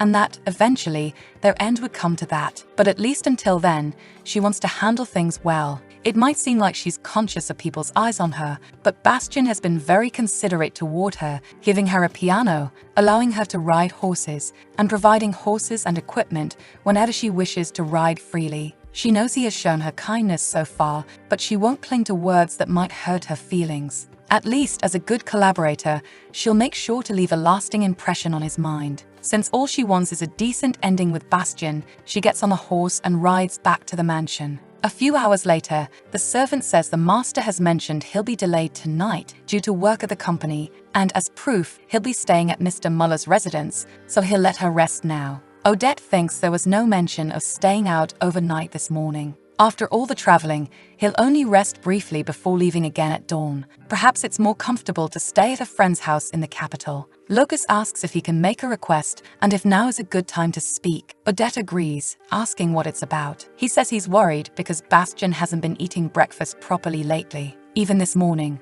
Locus told Bastian that the commute is getting longer, so he'll arrange a trip. Bastian said it wasn't necessary and added lots of sugar to his coffee. The servant told him to at least have a proper meal and warned that he might harm his health if he continued like that. Bastian replied that he knows his body well and to stop worrying. Locus remarks that anyone who had to postpone work due to health issues would say such things. Then Bastian asks if a good cup of coffee helps dodge bullets. Locus tells Odette that instead of strong coffee, a proper meal would be better, but Bastian never listens to him. But surely he'll listen to Odette, and he asks if she can persuade the master. Odette thinks that if Bastian doesn't listen to his closest confidant, how would he listen to a fake wife of only 2 years? But she can't refuse the request, so she agrees to try talking to him. Locus thanks her, saying his master is someone who doesn't know how to take care of himself, so he's grateful to have Odette by his side now. She thinks that if things don't work out, she'll tell the truth and ask for his understanding. A man tells Bastian to go with him because it's too late to return to Arden. Bastian says he's going home. The man says the protagonist won't sleep much and will have to return to Rats again in a few hours, asking if there's a reason for Bastian to push himself so hard. The protagonist says he's newly married. The man replies that the rumor that heroes are weak for beauty isn't entirely wrong. And honestly, he was worried that Bastian might feel sad because of a wrong marriage. The protagonist says Odette is a good person, so there's no need to worry. The man says that now that he mentions it, he believes him. The man thinks to himself that since Bastian got married, he seems more relaxed. It's late at night when Bastian arrives, and the head maid says Odette is already asleep. He thinks there's no way she stayed awake so late. After taking a bath and changing into his pajamas, he goes to the bedroom, thinking they don't need to share the bed tonight and there's no need to wake Odette. Just imagining how she fell asleep is enough. He ends up standing at Odette's bedroom door without realizing it. Maybe it's just a habit. Then he makes a decision and enters the room just for a moment to see how she's asleep before leaving again. Maintaining usual routines is a more efficient way to live as it minimizes thoughts and emotions, but now he's not so sure. At some point along the way, Odette became part of his routine. However, the waste of thoughts and emotions hasn't decreased. Instead, it seems this habit is complicating his life. He approaches his bed and sees that she's awake. Odette welcomes him. Bastian says he didn't mean to wake her up. She says she was waiting for him, and the protagonist asks, "So late?" Then she responds that it's what a good wife would do. The next day at the hospital, the annoying beggar asks the nurse if she's sure no letter has arrived. The nurse says there hasn't been a single letter. He says that's impossible and asks her to check again. The nurse says she's already checked 3 times. The beggar starts whining, saying, "How dare they ignore me, even knowing this?" Knowing that Bastian ruined Odette, he turned her into this to marry her and wants to use her daughter as a trophy to cover his humble lineage. And that Tyra is too stupid to come up with a plan, so it must have been Odette's idea: kill him and then live happily together on their own. He also says that they originally intended to kill him, and if he had fallen just a little harder, he would have died. The nurse begins to wonder if it's possible for a daughter to do this to her own father. The Duke says, if that's true, it's clearly a crime. At the mansion, Odette knocks on the door, and Bastian tells her to come in. When she enters, she sees Bastian in only his underwear and shirt. He asks what it is, and she says that, as she can see, she's having breakfast. Odette sits at the table, thinking that the maids are there, so she can't leave while he's getting dressed. Bastian comes to the table while Odette thinks it's the first time she's seen a man getting dressed. Despite his height and physical build, Bastian gives off an elegant impression. Perhaps it's because of the sharp lines in his clothing. He says it's unnecessary and that the coffee is enough. Odette asks, now that the commute has become longer, maybe he should change his routine. In her thoughts, Odette thinks there's no way Bastian will listen to her right away. But she has some experience persuading someone to eat. For instance, Tyra was picky about food and caused many problems when she was young. And of course, back then Tyra was a small, skinny child, but ensuring someone eats properly is just as essential. Odette asks if they can try their luck with egg divination. Bastian asks what egg divination is. She says it's when you crack an egg and interpret the day's fortune based on how the egg breaks, and she asks him to let her see his fortune. Bastian realizes that Lobis went to great lengths to prepare breakfast for him. In his thoughts, he wonders if Lobis has now become a good Samaritan. Odette says she prefers Bastian to have strong coffee because neglecting his nutrition isn't good for his health. He asks why, if it's because she fears becoming a widow. She says yes, because she doesn't want to live in a world where he doesn't exist. In her thoughts, Odette knows the egg divination was invented to spark Tyra's interest. Then she says the cracked egg is a sign of good luck and that he'll have a good day. And now that the divination is complete, she also gives him bread and salad to go with it. Odette thinks he must have realized that all of this is meaningless divination. But Lobis is watching with great expectations, and above all, he went to all this trouble, so Bastian should eat. Bastian listens to her and eats his egg. She was thinking of negotiating when they were alone, but it wasn't necessary. And perhaps today is her lucky day. Tyra calls Odette, and the protagonist asks how she is, how her first semester at the new school is going, if she's keeping up with the classes, and if she's eating well. Her sister tells her not to stress too much, that everything is great, that she's made friends, and that she's been eating so well that her waist has gained a few centimeters. Odette is happy that her sister seems to be doing well, but Tyra says she contacted her because she was frightened by a dream she had a few days ago. It was about their father sending her to prison, and it felt so vivid and real. The protagonist tells her to stop with that and that, no matter what happens, Odette will take care of it. And if Tyra says that again, Odette won't see her anymore. Tyra says she's sorry and thinks she was scared because everything was going well and she's afraid of losing her happy life. Odette says it's fine and promises to make sure that never happens, and Tyra says she understands that she'll truly forget everything now and asks Odette to promise never to say such scary things to her again. Even though she has a new family, Tyra only has her, and without Odette, she would be alone in this world. The protagonist promises and thinks that Tyra knows she is also the only family Odette has. Tyra asks if Odette can attend the Father's Day event, saying that, for her, her sister is like a mother. Odette thinks that to go to Carlsbad, she'll need Bastian's permission and will have to be away for at least 2 days. She then says she'll check her schedule, and Tyra says she doesn't want to be a bother and that her sister doesn't need to go if it's inconvenient. She adds that she'll call Odette again next time and says she loves her. The protagonist says she loves her too. In her thoughts, Odette knows Tyra probably doesn't realize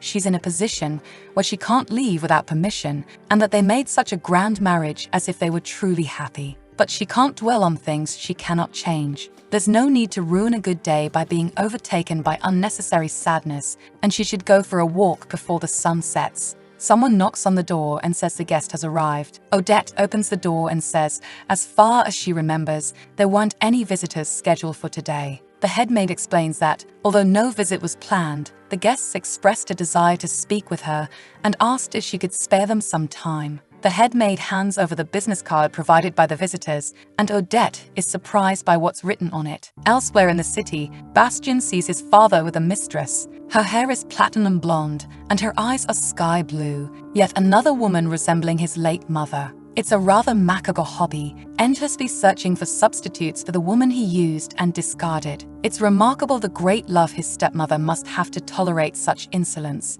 The competition for the railway concession connecting the north and south of Iceberg grows increasingly intense. Bastian's company, in collaboration with the Rivières, is prepared to surpass his father's company and emerge victorious in this battle. This is just the beginning of the plan. If his father takes a significant blow by losing the railway concession, he'll undoubtedly resort to aggressive investments to find a solution, and thus Bastian will topple him effortlessly, using the strategy he prepared a long time ago. People may speculate and gossip about Bastian's vengeful nature, but his dedication to this cause isn't motivated by that. Since leaving his family, they've held no value to Bastian. His grandfather once said they left him with a sick heart, but if this calmness is a disease, then it's not a bad one. However, his grandfather Eilis, even on his deathbed, wished for revenge for his unjustly deceased daughter. For his grandfather, who saved him from hell and gave him immeasurable love, it's Bastian's obligation to repay the favor. But before that, he intends to confirm something: whether the honor and lineage obtained at the expense of trampling over children are truly worthwhile without money. Losing everything acquired through the despised money from the scrapyard might provide the answer. In any case, even if only to hasten that day, this enterprise must succeed at all costs. In that regard, Sandrine is the best pawn, and maintaining a friendly relationship with the Rivières is the most effective strategy. Then he wonders if he could manage without the Rivières, and remembers Odette mentioning it was a sign of wisdom from egg divination, saying today would be a day to live fully. He wonders how long he'll continue these charades every morning, and realizes that marrying Sandrine is the best option, questioning whether he's entirely wrong. Arriving at his mansion, Rovis welcomes him, saying his lord returned earlier than expected. Rovis then mentions there's a guest at the mansion. Before he can say anything, Odette calls him and asks him to come quickly, as she's with Xanders.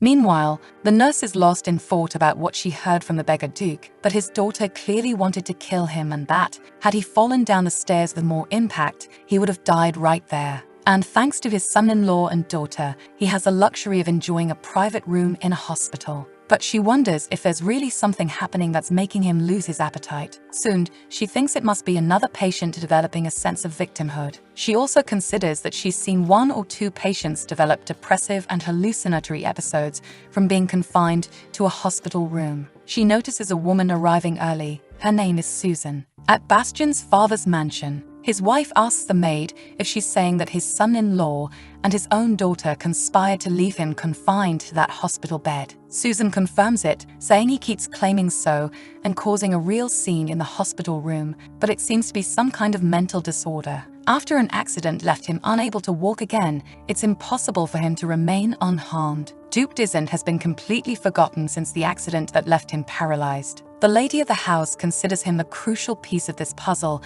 and recalls that the Duke was entirely against his daughter's marriage, but coincidentally, the wedding happened after the incident. By chance, she discovered that Susan's younger sister works at the hospital. But to win people over, one shouldn't be stingy when opening their wallet, and she immediately promised Susan's sister double the salary she was receiving from Bastian. The lady tells Susan to instruct her younger sister that all she needs to do is keep an eye on Duke Dizon's movements and report back to her. That way, nothing dangerous will happen, and she gives Susan a gold necklace. Susan says the lady didn't need to do that and questions how she dares give her such a precious jewel. The lady responds that it makes her sad when Susan says such things because they're old friends. Susan thanks her for the gift. The lady thinks she can't stand the words of the ruined Duke Dizon and that perhaps this is an opportunity to bring Bastian down. But for now, it's just a hypothesis. However, she's certain there's something suspicious about his wife. At Bastian's mansion,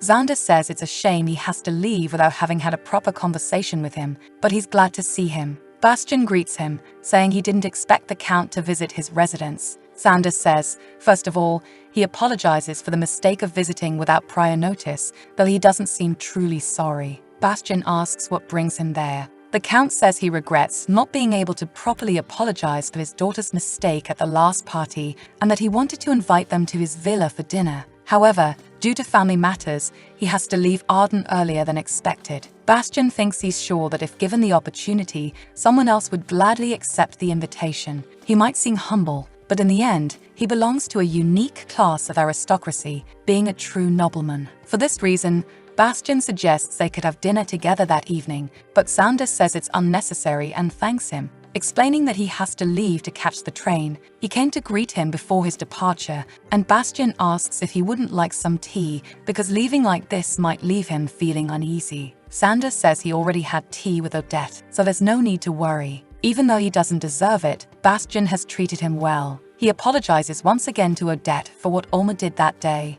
The maid brings Alma, and Xanders tells her to apologize to Captain Closets for her mistake. She says she's sorry. Bastian wonders what on earth this little girl did. It's not Xander's fault for being near a woman who resembles his late wife instead of putting his daughter first. And if he were truly sorry, they wouldn't step foot here again. Then he notices Alma's lace-embellished outfit and recalls seeing Odette working on a small embroidery. He wondered why she was making something so small and whether she would use it herself. He concludes that this is what Odette has been working so hard on, sewing late into the night over the past few evenings. A servant announces that the carriage Xanders requested is ready. Xander says he'll invite them both to the Xanders villa soon and hopes they'll give him the chance to repay his debt. Bastian says he's very pleased to have had the opportunity to greet him before his departure. Odette congratulates Bastian on being part of Xander's social circle. At the dining room, Odette and Bastian have dinner, and she wonders what she should do. She couldn't take her walk because the guest appeared suddenly. It's been 10 days since she started caring for the stray puppies she found in the forest. It was difficult to get close to them. When it was time for her walk, they always went to the same place, waiting for food. She wonders if they are waiting for her and if she can ask to leave first. But she thinks it's better not to put personal feelings first. After all, it's time to fulfill her role as his wife. She asks which guests the villainous Xanders would be better off visiting after the Navy festival ends. Bastian tells her to do as she wishes. Odette thinks it's a great opportunity to make good connections, but he doesn't seem happy about it and asks if, by any chance, he doesn't like Lord Xanders. He says that's not the case. It's just that, at that time, one should look for a suitable partner. He believes that Count Xanders would make a very elegant partner for a future scandal and that this is a valuable connection, so she should continue fostering it. Odette asks if, by any chance, Bastian thinks she and Lord Xanders are having an affair. Bastian says he doesn't know, and after all, their relationship isn't his business. He adds that all he needs is for her to find a suitable partner. Maximin von Xanders seems like the reason for her future divorce, a wealthy, well-educated aristocrat who, at this level, deserves to become her new husband. He also remarks that Odette has chosen an excellent partner. Odette already knew Bastian was a man who would do anything to achieve his ambitions, but what he said now crossed the line. She responds that she'll follow any reason for divorce he desires, since their contract presumes that, but he shouldn't think about involving innocent people in this. Bastian asks why she doesn't try to build a good relationship since it would suit her well. She says Lord Sanders is a good man, so he shouldn't insult anyone carelessly. He asks if that wouldn't be good for both sides, saying it could spare him the humiliation of losing his wife to a high-class aristocrat. Meanwhile, Odette would gain a good husband, and he doesn't think there could be a better ending than that. Odette asks him what he just said. Bastian states that she would have to endure the damage to her reputation and that of Count Sanders for committing adultery, but she shouldn't worry because he'll also pay alimony if she wants. Then she screams, asking if he thinks everything can be solved with money. He says there's nothing that money can't do, and she is proof of that. After these words, Odette leaves the dining room, while Bastian shows no concern for the consequences of his words. To clear her head, Odette goes to the forest to see the dogs. She thinks she's late. They must have left and are likely very hungry. If only she had gone right after Lord Sanders left, she might have found them. If it weren't for that man. She starts crying and shouting, calling Bastian a scoundrel. But he can think whatever he wants about her. Even if he hears those words, she will never cry because of this marriage. Her mother left these words as her final testament before passing away. She said that if the day came when she could no longer protect her, she should live like a fool. Odette never disobeyed her mother's orders in life, even when rigorously trained in social etiquette classes for the day they would return to their rightful place. Even when she was beaten for not meeting her mother's standards on how to speak, walk, smile, and even think, Odette followed her mother's instructions. However, she did not follow her mother's last request because she would never live life as a fool. She calls out to the puppies, but someday, somewhere in her life, she will live the way she wants. No matter where she is, because she never wanted glory that wasn't hers from the start. Besides, when this marriage ends, everything she desires will come true. And she will not live a life buried in the past like her mother. No matter what happens, she will never do that. The puppy comes out from behind the bushes. Odette asks why he's alone without his mother. The puppy bites her dress and leads her in a direction. Back at the mansion, Bastian cannot believe she hasn't returned home after walking for over 2 hours so late at night and wonders if she's planning to protest. In any case, she doesn't seem like the type of woman to run away when angry. Then he goes to the window and notices it's raining. Rovis offers to prepare the servants to search for her with him, but Bastian says no, that he'll go alone because he knows where she might be. Bastian puts on a raincoat and thinks he shouldn't create more problems. This should resemble the everyday life of a normal couple with nothing more than a minor argument. If she were in the garden, Bastian would have seen her through the window. Since the beach was also empty, she was probably near the forest trail. He wonders if she got lost in the dark and ignored the trail's maintenance. He asks himself if she suffered some kind of accident, but thinks that, since she's on the mansion's grounds, the probability of an accident is very low. When it comes to matters related to Odette, it becomes hard to control his emotions. He remembers her words that Count Sanders is a suitable partner for a future scandal. Even knowing she did nothing wrong, today Bastian couldn't hold himself back. What's most disappointing is how familiar this confusion feels to him. Instead, on the first day he met her, he should have accepted the bet without hesitation. If that had been the case, even if they met again as marriage partners, it would have been different from now. Because Odette has already entered a deeper part of his life, Bastian finally finds her on her knees. He asks what she's doing in the rain at this hour. He says it can't be that she has a hobby of playing with dirt in the middle of the night. And he asks again what she's doing. Odette apologizes for worrying him and explains that the dog she occasionally cared for passed away, probably because it was sick. So, she buried it, thinking it would have been eaten by other animals if left outdoors. Bastian asks if she dug the hole herself, and she says yes, because she didn't want to trouble the mansion with it. She thinks that if she had gone earlier, she could have helped much more than just feeding the mother dog. If that wasn't possible, it would have been better not to give her heart to the dog from the start. She picks up her bag, and Bastian accidentally touches it, causing it to fall. Bastian sees a small blade fall out and asks her if she can honestly say it isn't for self-defense. She picks up the blade, and Bastian realizes it is for self-defense, then asks if she's looking for a replacement for Duke Sanders. Odette says that's what she was thinking, but unfortunately, the dog is female. He places his cape on her.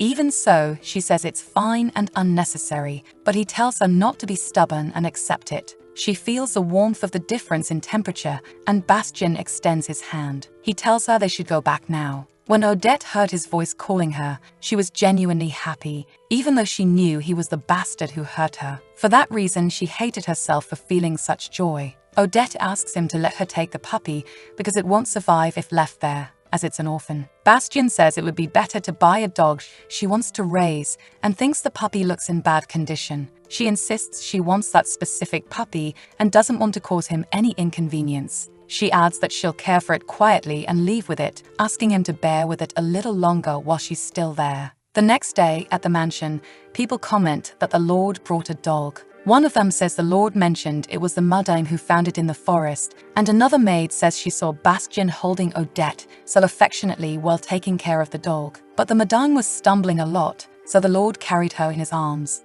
Another maid asks if it's true that the Lord hates dogs, as he's a type who doesn't even have a hunting dog and was said to have been gravely injured by one in his youth. Another maid remarks that since the Madame likes dogs, he'll tolerate the idea of having one. They conclude that if this continues, they'll need a nanny for the dogs soon, and Rovis overhears their conversation. He thinks that Bastien bringing a wild dog from the forest is unusual. It wasn't just a random accident with wild dogs that caused the previous lord to take his grandson away. Rovis knocks on the door, thinking dogs are a good thing, and that giving one to Odette might be a nice idea. Bastien tells him to come in. Rovis asks if he found her, and Bastien confirms it, adding that they should contact Dr. Kramer. Rovis asks if he's feeling unwell. Bastien says it's for Odette and tells him to inform the doctor that her fever is very high and they'd like to visit the hospital. He adds that regarding what happened back then, he hopes his wife doesn't learn about it. Rovis says it happened,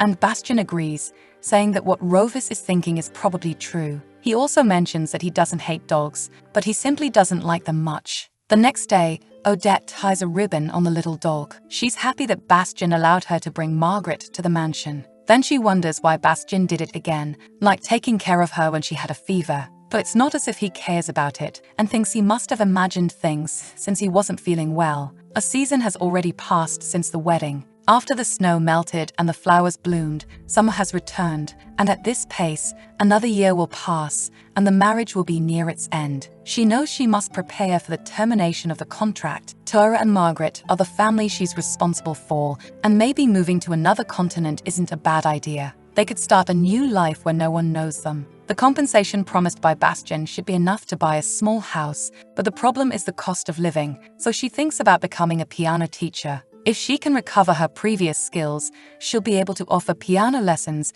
and should start practicing more diligently from now on. She finally finishes calculating the compensation. Elsewhere, a man says they should celebrate as much as they want today and asks if this isn't the monumental day when the king of the railways was usurped from his throne. Another man says he had no idea a new company would win the right to build the railway, and someone else remarks that this must be the skill of Lord Clausitz. He says he was very impressed by how ruthless he was, even when his competitor was his own father's company. And by the way, he thinks Jeff Clausitz must have been quite shocked. Rumor has it there was chaos in the presentation room, and Jeff screamed without dignity, clearly enraged to the point of seemingly wanting to kill his own son. Still, it seems they're doing their best to compensate for their losses somehow. Another man says that, no matter how much Jeff has done so far, he can't imagine it all crumbling like this, and that if Jeff himself sells shares, he'll raise money to invest in a new venture. Someone asks when the star of the celebration will appear.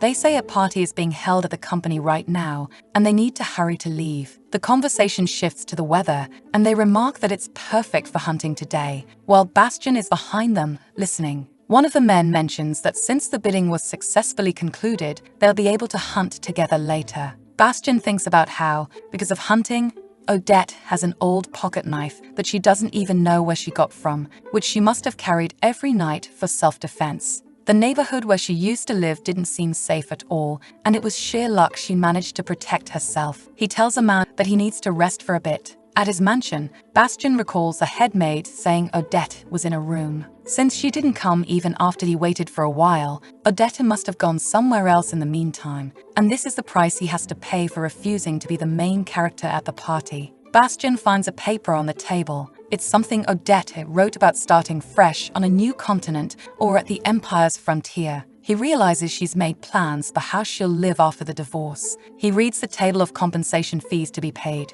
The protagonist notes that the more he looks at it, the cheaper it seems, thinking this must be the maximum amount she could imagine. His name isn't in her plans, and if he searched for traces of himself, it would only appear in the compensation schedule to be paid by him. Odette's goal is to make a living as a piano teacher. For her, the position of Mrs. Clausitz is worse than that of a housekeeper. Meanwhile, she's determined to keep the puppy she found and her half-sister safe. But Odette doesn't regret this marriage. He claps as Odette plays the piano. Odette is startled to see it's Bastien, and he says it was an excellent performance. He could even feel the synchronization. She thanks him. Bastien thinks Odette nailed it and will do a great job as a teacher. She then mentions that the news delivered to her was inconsistent, as it said Bastien would arrive late. He explains that the promotion was concluded earlier than expected. Odette says she didn't know he was coming, so she didn't receive him properly, and that he should notify her in advance next time. Bastien wonders why this sounds so pleasant when she's merely giving orders,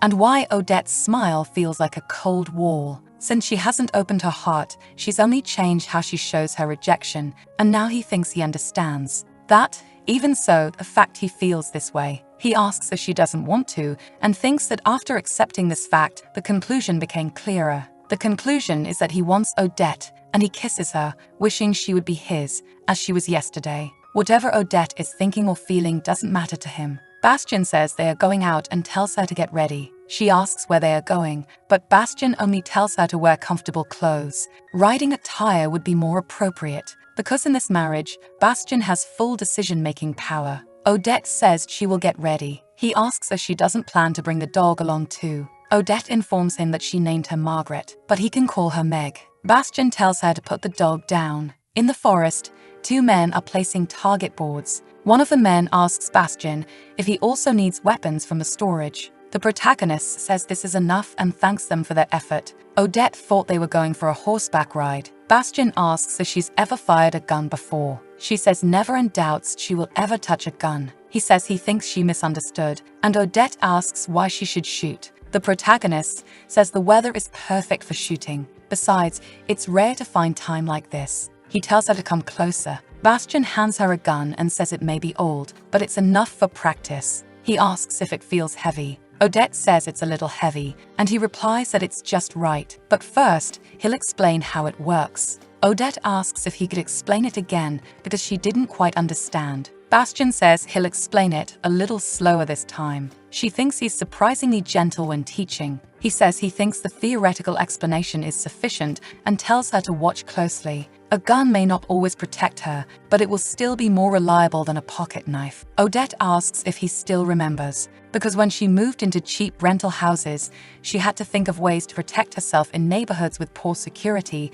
as her useless father, who was drunk every day, couldn't protect her or her sister Tyra. The pocket knife was like a talisman, filled with desperation for self-defense. But the only person who recognized this was Bastien. He hits the target perfectly and says it's Odette's turn. She comments that he's really good at shooting. Showing her how it's done, he tells her to open her feet a little wider, keep her back straight, and relax her shoulders. She asks if it's right, and he says no, asking if she's scared because she's trembling. Odette says she's not. Bastien knows it would be useless to explain further in detail with words. He tells her to look straight ahead, keep her chin up, inhale slowly, and now exhale. He asks if she's ready, and she replies maybe. She asks if there's something she should know. He tells her never to close her eyes, and that's all. The shot hits the target. Meanwhile, Bastien's father's wife thinks that he is blocking their path and must be very pleased with himself for having beaten his father's company. She wonders what on earth Franz is doing in a situation like this.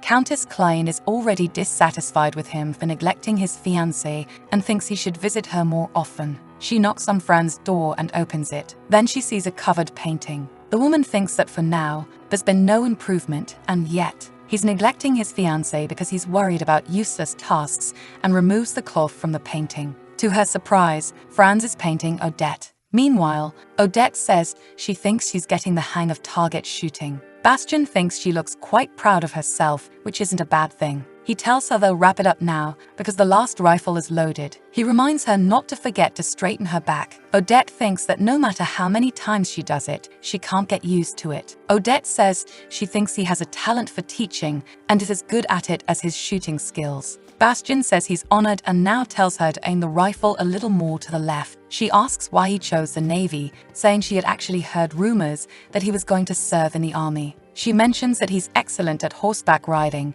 has outstanding shooting skills, and asks if there's any special reason for choosing the Navy. He thinks that, in truth, this isn't important, and feels guilty for carrying the label of being the grandson of a scrap dealer. Because of this, he decided to become an officer to make his grandfather proud. Since the army is conservative, he chose the Navy because it's easier to progress, and the fact that he fought as a soldier was also the logic presented by conservatives who disapproved of hand-to-hand combat during the Battle of Trosa. They say close combat with weapons and swords isn't the Navy's method. Bastien doesn't care about the opinions of nobles who consider it dishonorable to make practical choices because his honor isn't on the same level as theirs anyway. Bastien replies that it's because he likes the uniform. He says this because he doesn't think it necessary to talk about serious matters now. He adds that he particularly prefers the Navy uniform. Odette says she thinks the Navy uniform suits him better. She shoots, and it's almost a bullseye. Bastien asks if she wants to enlist, saying she'd be great in the garrison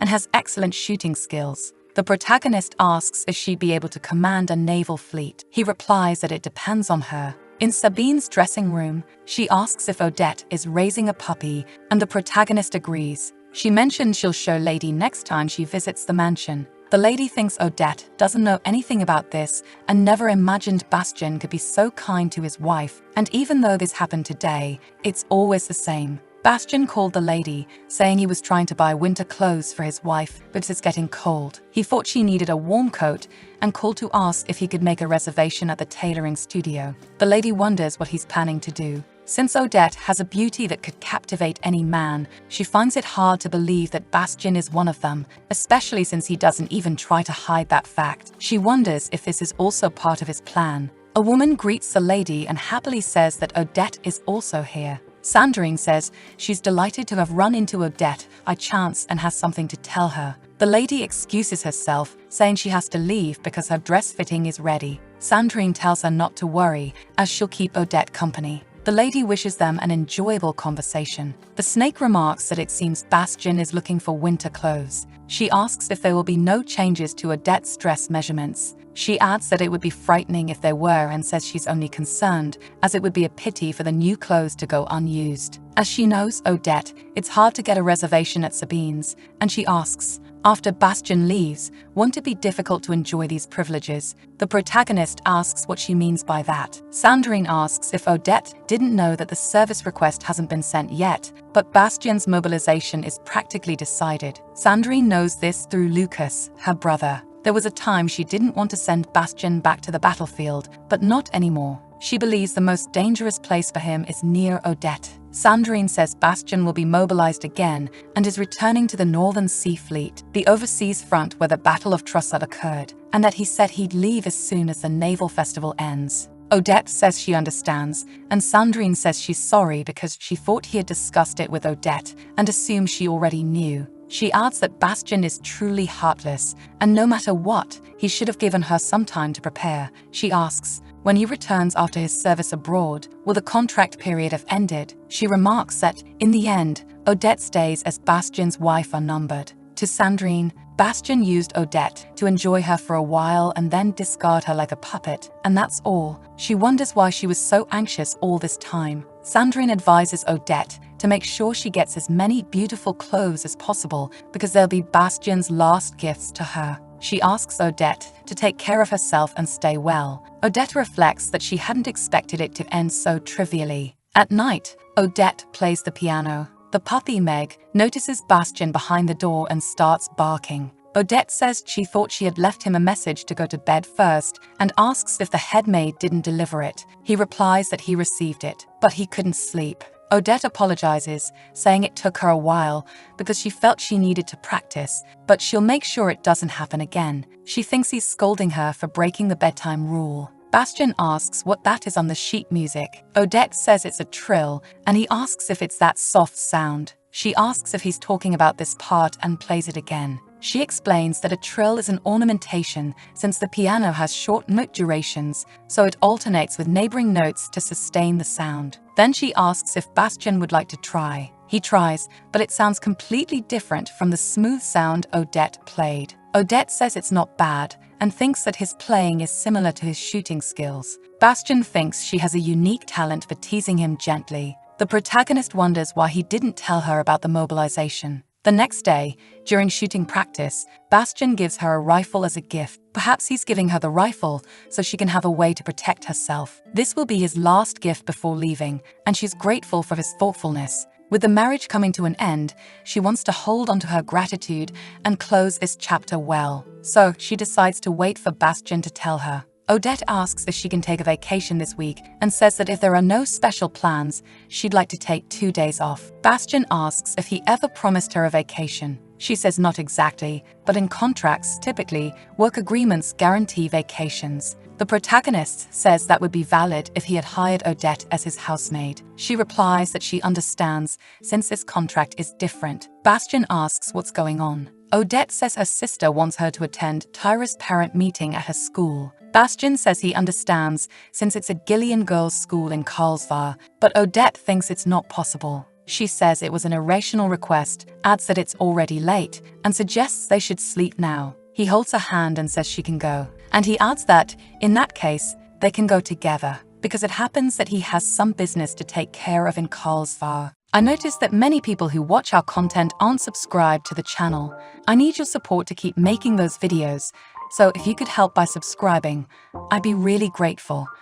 Thank you from the bottom of my heart. See you next time. Bye-bye.